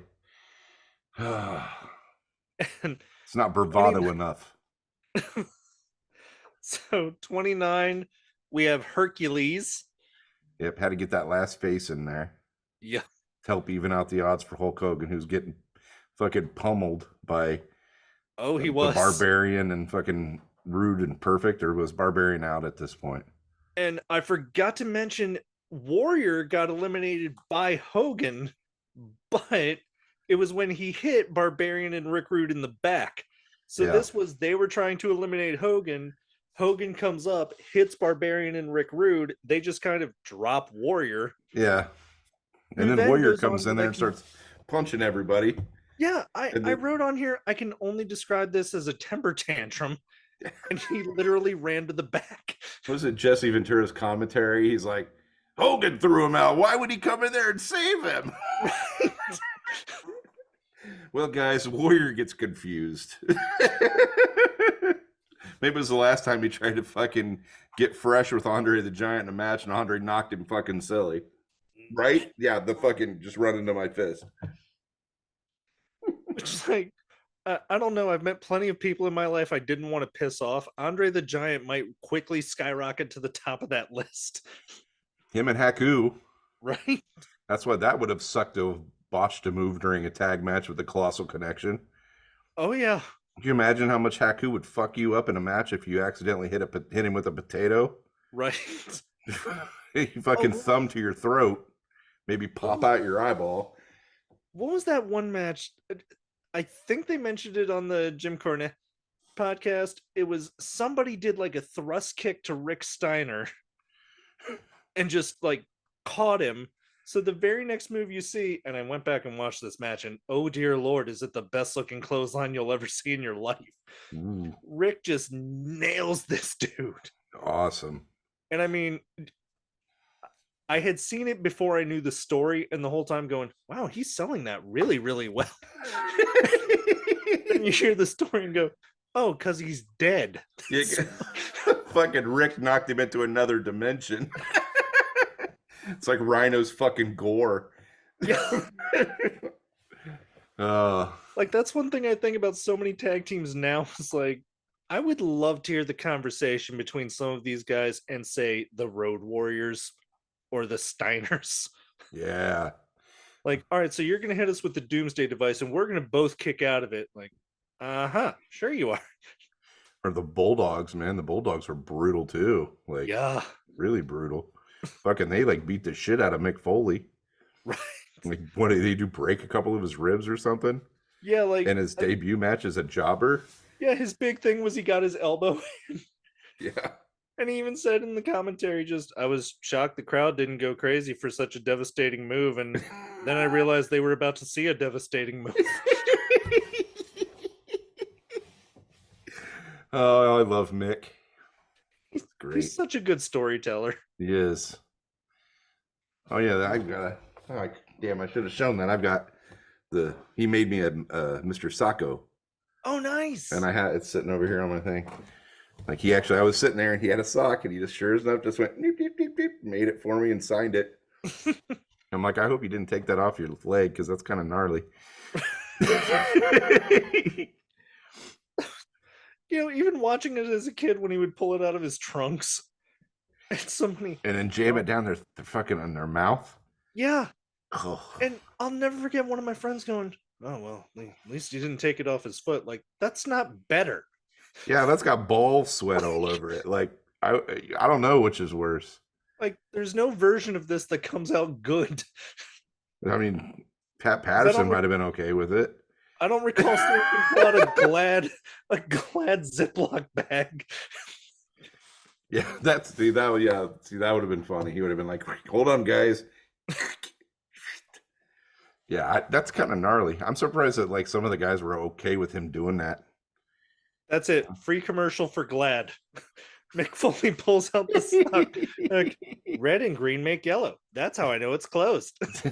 It's perfect sealant for all mankind.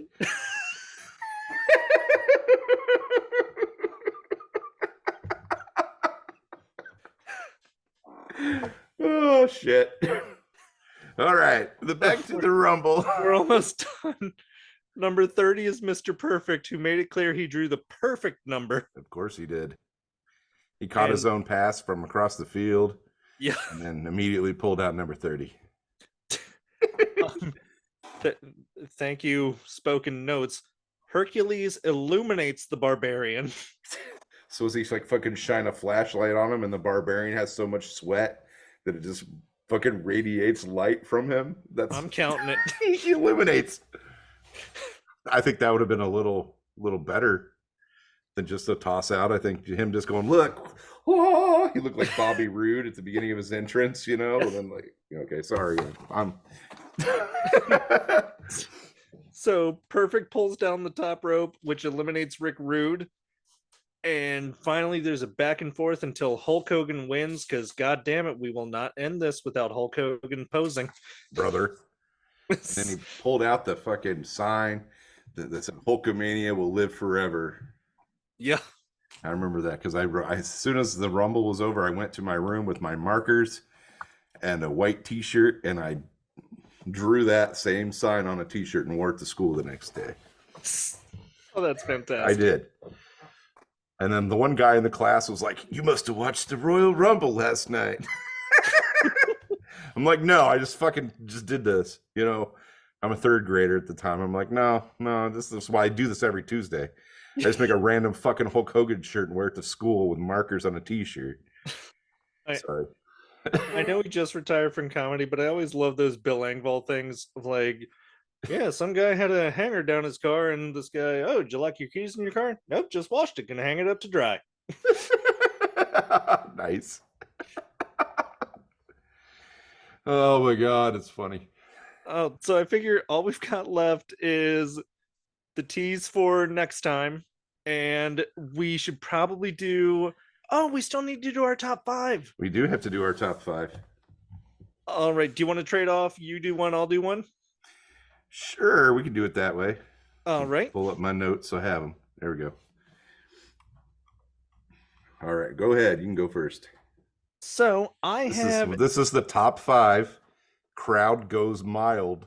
Surprise entrance to any Royal Rumble. Okay, sorry. There you go. So at number 5, I have Santina Marella at 2020 in the Women's Royal Rumble. No, there wasn't enough pop for that. Yep, which every single person went, we're we're out of ladies. There's no more legends at all. There's no Candice Michelle that could come back. There's Fuck, you could have brought Wendy Richter. She'd have done it. right, like there's no Layla. There's nobody who needs a check. I always thought the Santina character was really funny. I didn't pop because I was like the same. I was like, do we not have any other women that can come in? Right. You know, but still, okay. Yeah, that's a good one. So mine's a little more eclectic than that. Mine's from the 1996 Royal Rumble. Okay. Number 5 on my list is from USWA Wrestling, Doug Gilbert. He comes to the ring, has music playing. The crowd just fucking goes deafeningly silent. No one knows who the fuck Doug Gilbert is. I knew who he was because I was a fucking nerd and I had the internet. But like Doug Gilbert, like, you know Eddie Gilbert. Everyone knows Eddie, but no one knows he had a fucking little brother named Doug. Yeah, and the fucking announcers, they realized that the crowd went mild. See what I'm going in? Yep. And they had to announce, that's Doug Gilbert from USWA Wrestling. They had a tournament there to decide who had to have an entrance in this Royal Rumble. And so Doug Gilbert in there with the 50 other guys no one ever heard of. That was a weird year for a legendary tournaments that no one saw. Right, because USWA had a TV show that didn't fucking air except for in Memphis. And so at number 4, I have Jonathan Coachman in 2006. Ooh, that's a good one. Fuck me. No, you're right. Oh God. Why did you pick Jonathan Coachman other than the fact that sucks? That's pretty much it. It's just you could see him come out in the entire crowd. 4, 3, 2, what? Yeah, they're like, wow. Like, yeah, that was dumb. Agreed, 100%. I didn't put him on my list because I forgot about it. But if I wouldn't, that's how they went mild. Yes, and I would have, if I would have remembered that he would have been on my list as opposed to my next guy on my list who I don't ever like he's okay in Rumbles, but he's not okay when he's a surprise entrant in the Rumble. And we're gonna go with Edge. Oh, because fuck every time Edge comes to the Rumble as a surprise entrant. Yeah. Because he always goddamn wins, or he always throws out a guy that I want to win. So fuck you, Edge, and your surprise entrances to the Royal Rumble. That's the only reason why I picked him, because bastard. No, that's fair. So number 3, I have a spot on here that I have lost. Nia Jax in the 2019 Men's Royal Rumble after beating up R-Truth, who was on his way to the ring. Oh, yeah. I forgot about that too. That was definitely a crowd goes mild experience for the Royal Rumble. She is also the only person I can find to lose 2 Rumbles in one night. Oh yeah, that's right. Yeah. Yeah, why the fuck did she even Thanks for bringing back that memory, dick.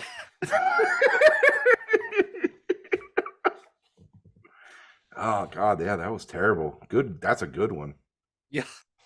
Ugh, that's better than my next one. My next one is I think it was the 2002 Rumble, coming in at number 28 or 29, and his big return is Haku with an afro. That's a good one, though. He comes out and no one knows who the fuck he is because there's a whole new fan base. No one remembers the Kevin Sullivan's fucking stable. It's a whole new look. And he's like wearing some kind of weird pants. It looks like MC Hammer. Yeah.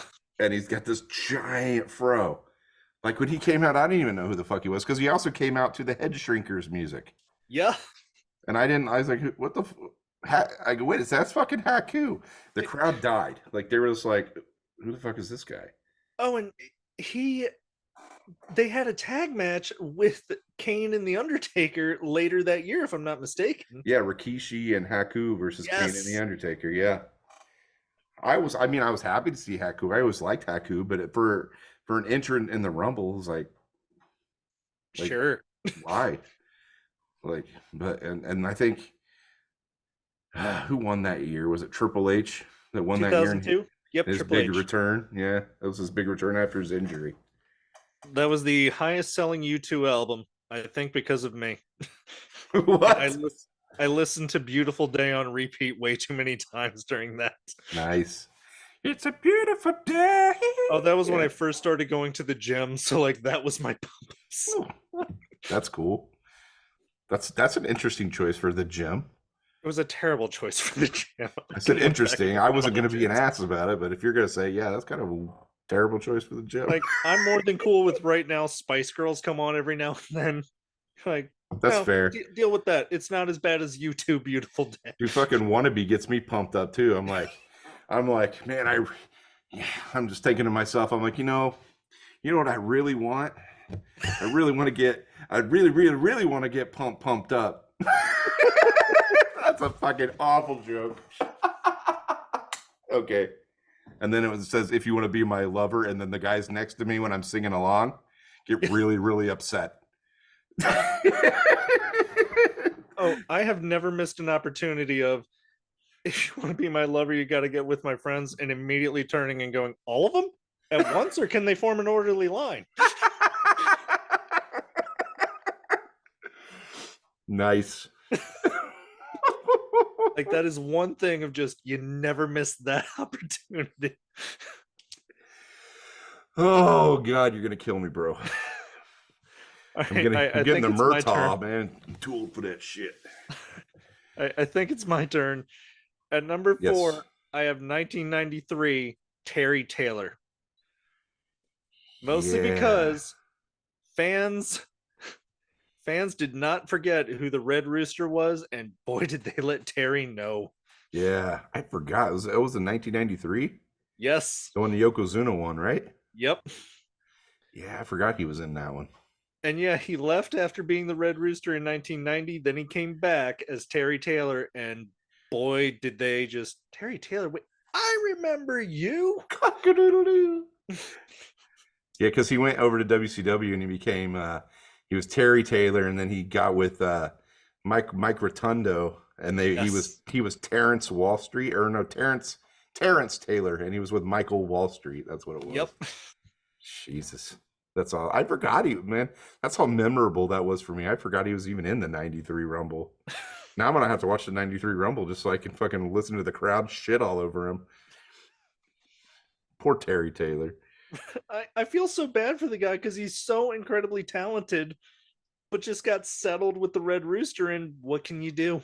Well, I mean, he was okay when he was in WCW because he didn't have the stigma of that character over there when, because they actually worked over in WCW and NWA for there at first until Jim Herd took over, and well, not so much.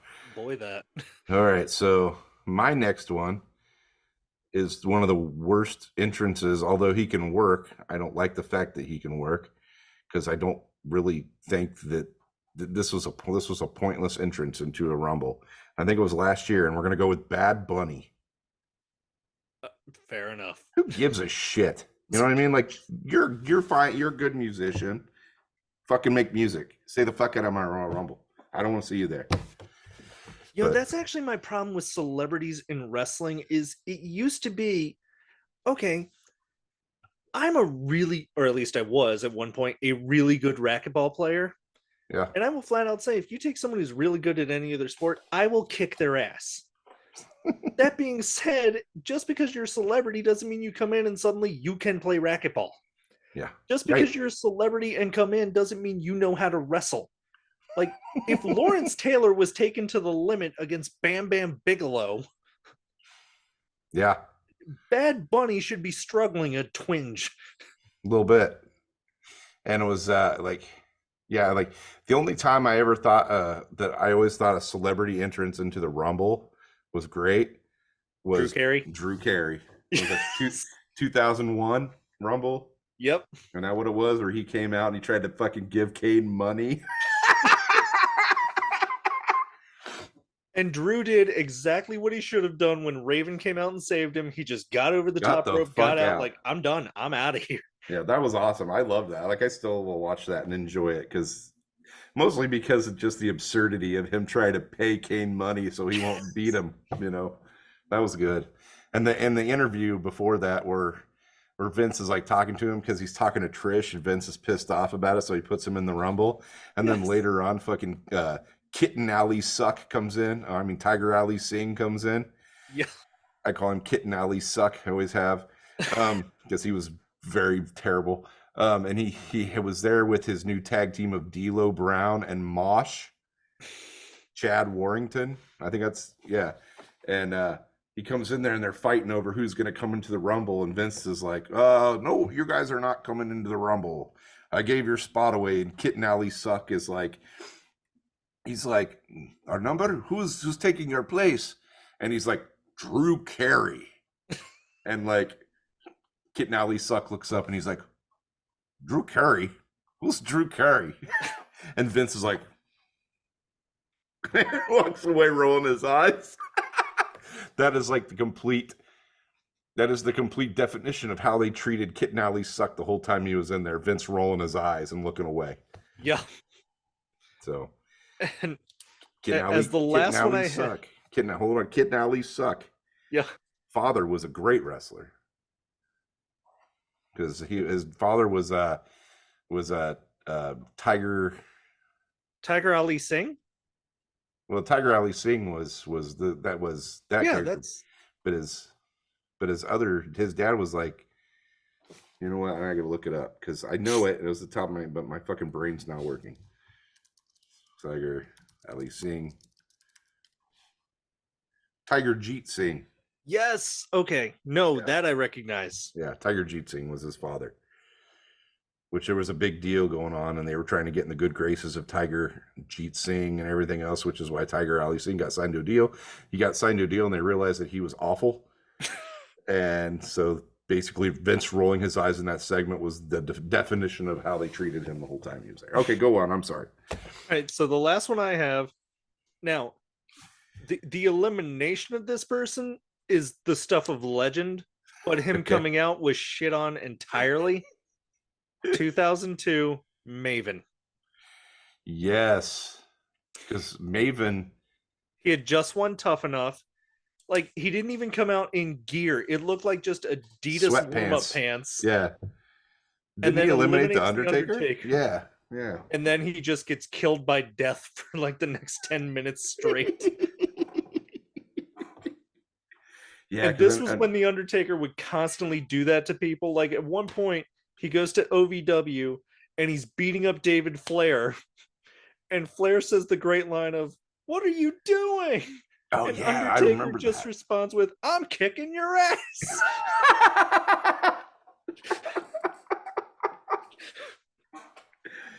Oh, yeah, because like, and Jim Ross sold the hell out of that. He was just like, he's like, oh, Taker hates rookies.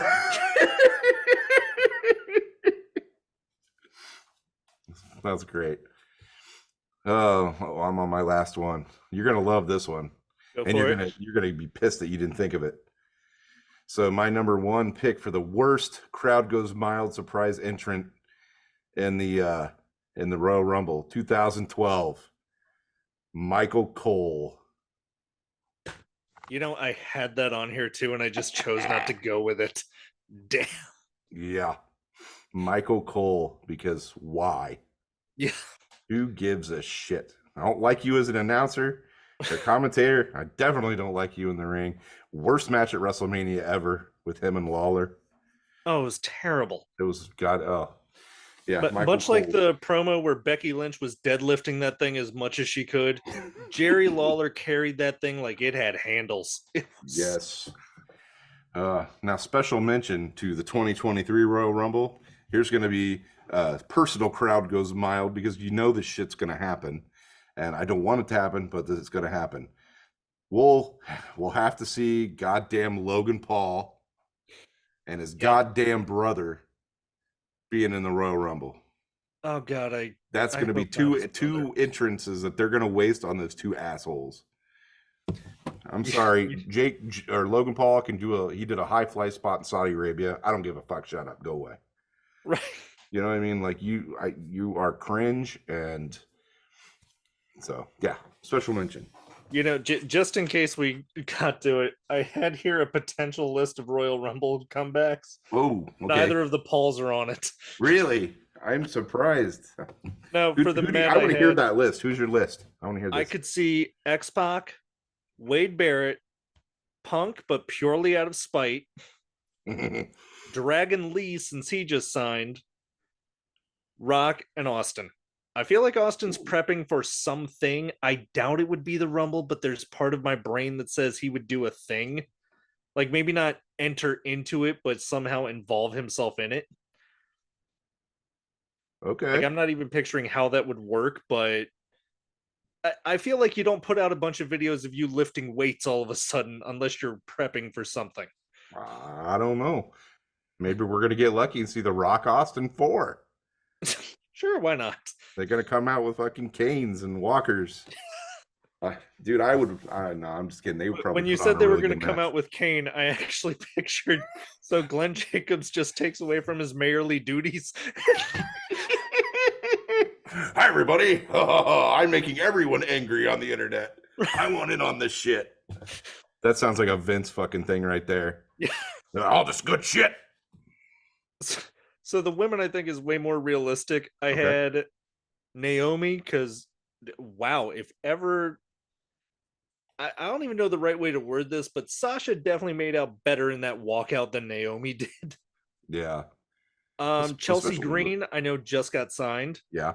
Mickey James, I could see him doing one last hurrah. Would be awesome. Kairi Sane, I keep hearing rumors of it, so why not include her in this? Yeah. And selfishly, because I always liked her, Layla. Okay, cool. Yeah, those would all be pretty solid. I think in the men's rumble, yeah, we're gonna see. Unfortunately, we're gonna see the Pauls, which sucks. And then, one of them's gonna go and have some kind of weird thing going on with someone in the rumble, like Brock Lesnar. It's probably what they're gonna do is Lesnar and fucking Logan Paul or some bullshit. Maybe try to sell him some crypto. Probably. And then, but I think, and I told you this before, I think our big, like, surprise entrant in this, and they're keeping it hush hush, is Nick Aldis. That's going to be good if it's real. And also in the men's rumble, I said this before, and because we had talked to Jake, and Jake said Rhea Ripley. Yeah. So, do you have I have a list of predictions here.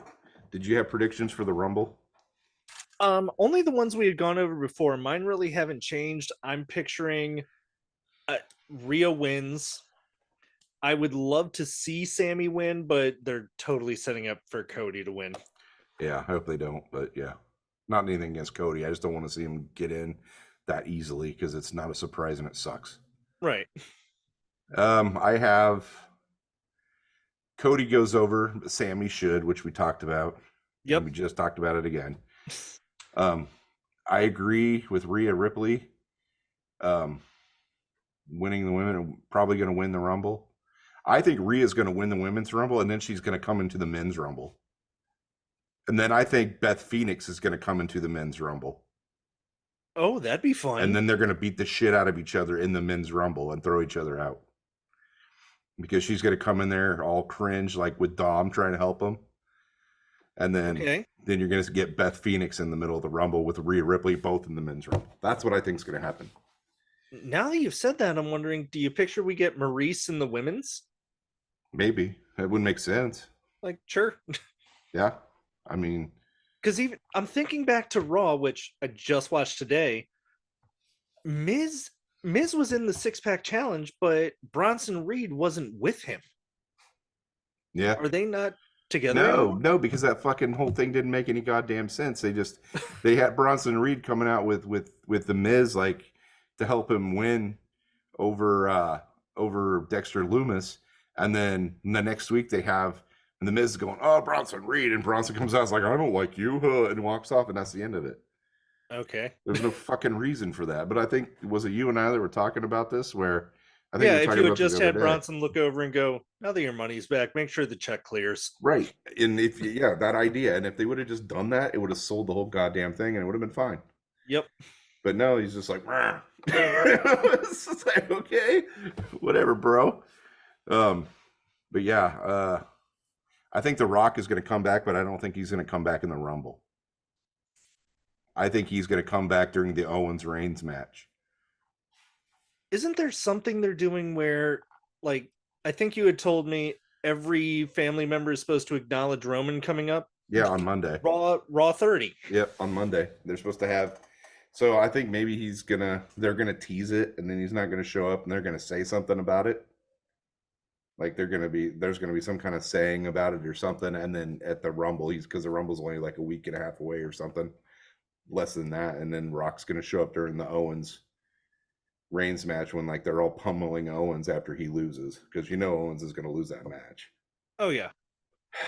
And somehow do a whole, this isn't how the family does it. We do it the right way. Right. And then maybe Rock comes in and fucking does a fucking heel turn and doesn't fucking join. And we get Hollywood Rock again?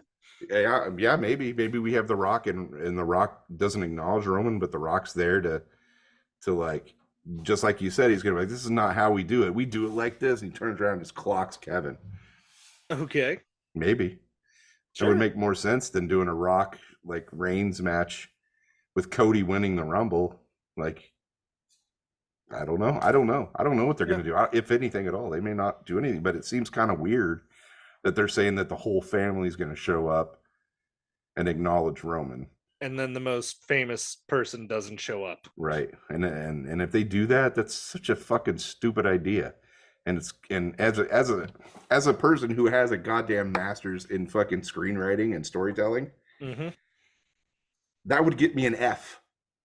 In school, I would have got a fucking F if I would have tried to build that and then had no payoff. You know what I mean? Like my teachers would have been like, it would have gotten bad. I probably would have called me a bunch of 4-letter words. So I hope they don't do that, because it's anticlimactic. It's counter fucking productive. It's counterintuitive. It's everything that's wrong with that. Yeah. By them just saying all the members are going to be here. I don't know. That's just me. Oh, well, I'm done bitching. I'm not done bitching, but I'm done bitching for right now. I got a lot more bitching for next week. We have a whole week of bitching to catch up on next week. We do. And I'm sure after watching wrestling on Monday and Friday, and if I decide I want to watch Impact or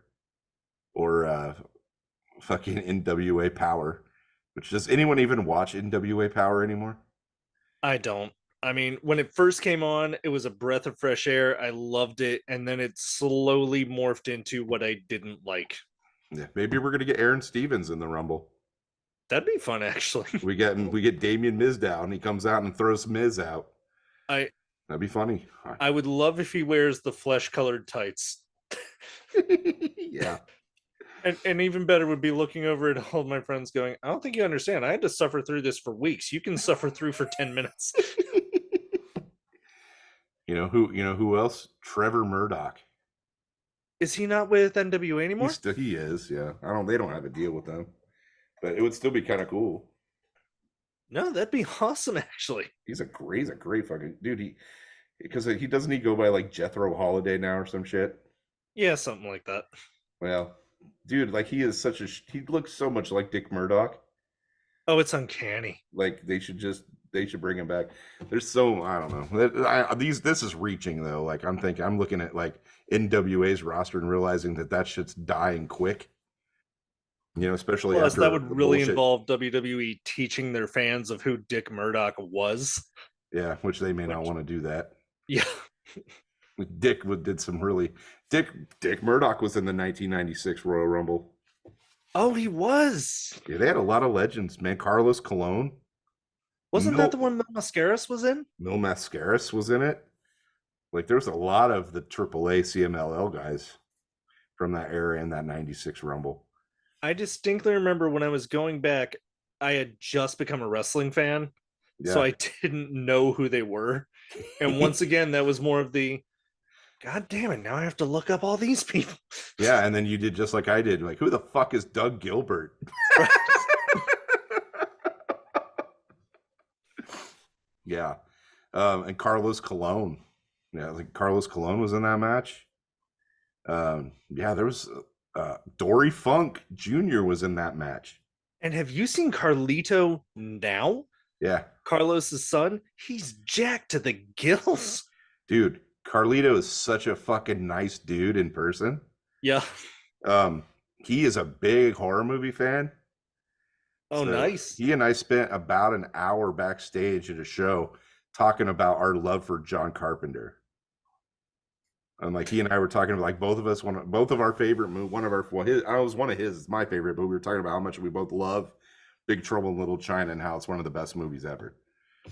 And we were talking about The Thing, and we were talking about Prince of Darkness. Man, Carlito knew all this shit. Like he knew like the Carpenter library. Man, he was all into it. He's extremely happy that I wasn't just grilling him about wrestling. You know, I was talking to him about movies, and he was like, "Oh yeah, dude, fucking." And then both at the same time, like, "We love John Carpenter." I'm like, "Oh, we're friends now, bro." But yeah. Oh no, those are the great moments where you get to look over and just go, Nightmare on Elm Street? Yeah, come here. Yeah, it's like Dream Warriors. Yes. Okay, let's talk. Rocking with Dawkin? Let's do it. Dream Warriors. There you go. Anyway, so we got that's kind of my predictions. Oh, the Usos are gonna. We talked about Alexa taking the title. Yep. I think the Usos are gonna win again because I think they'll probably go up against someone stupid. Oh, I've got the Usos winning against Judgment Day at Raw, and then I've got them winning at the Rumble. Like, I have no bloodline title changes until Mania. Yeah, probably not. And even then, they probably won't. Maybe Cody will go over at Mania, I'm sure. But I could even picture if they do Cody wins, I could picture some sort of a dissension in the bloodline ranks where the Usos start to go, you're not the head of the table anymore. You don't have your championship. We do. We're the heads of the table now. See, I really loved that.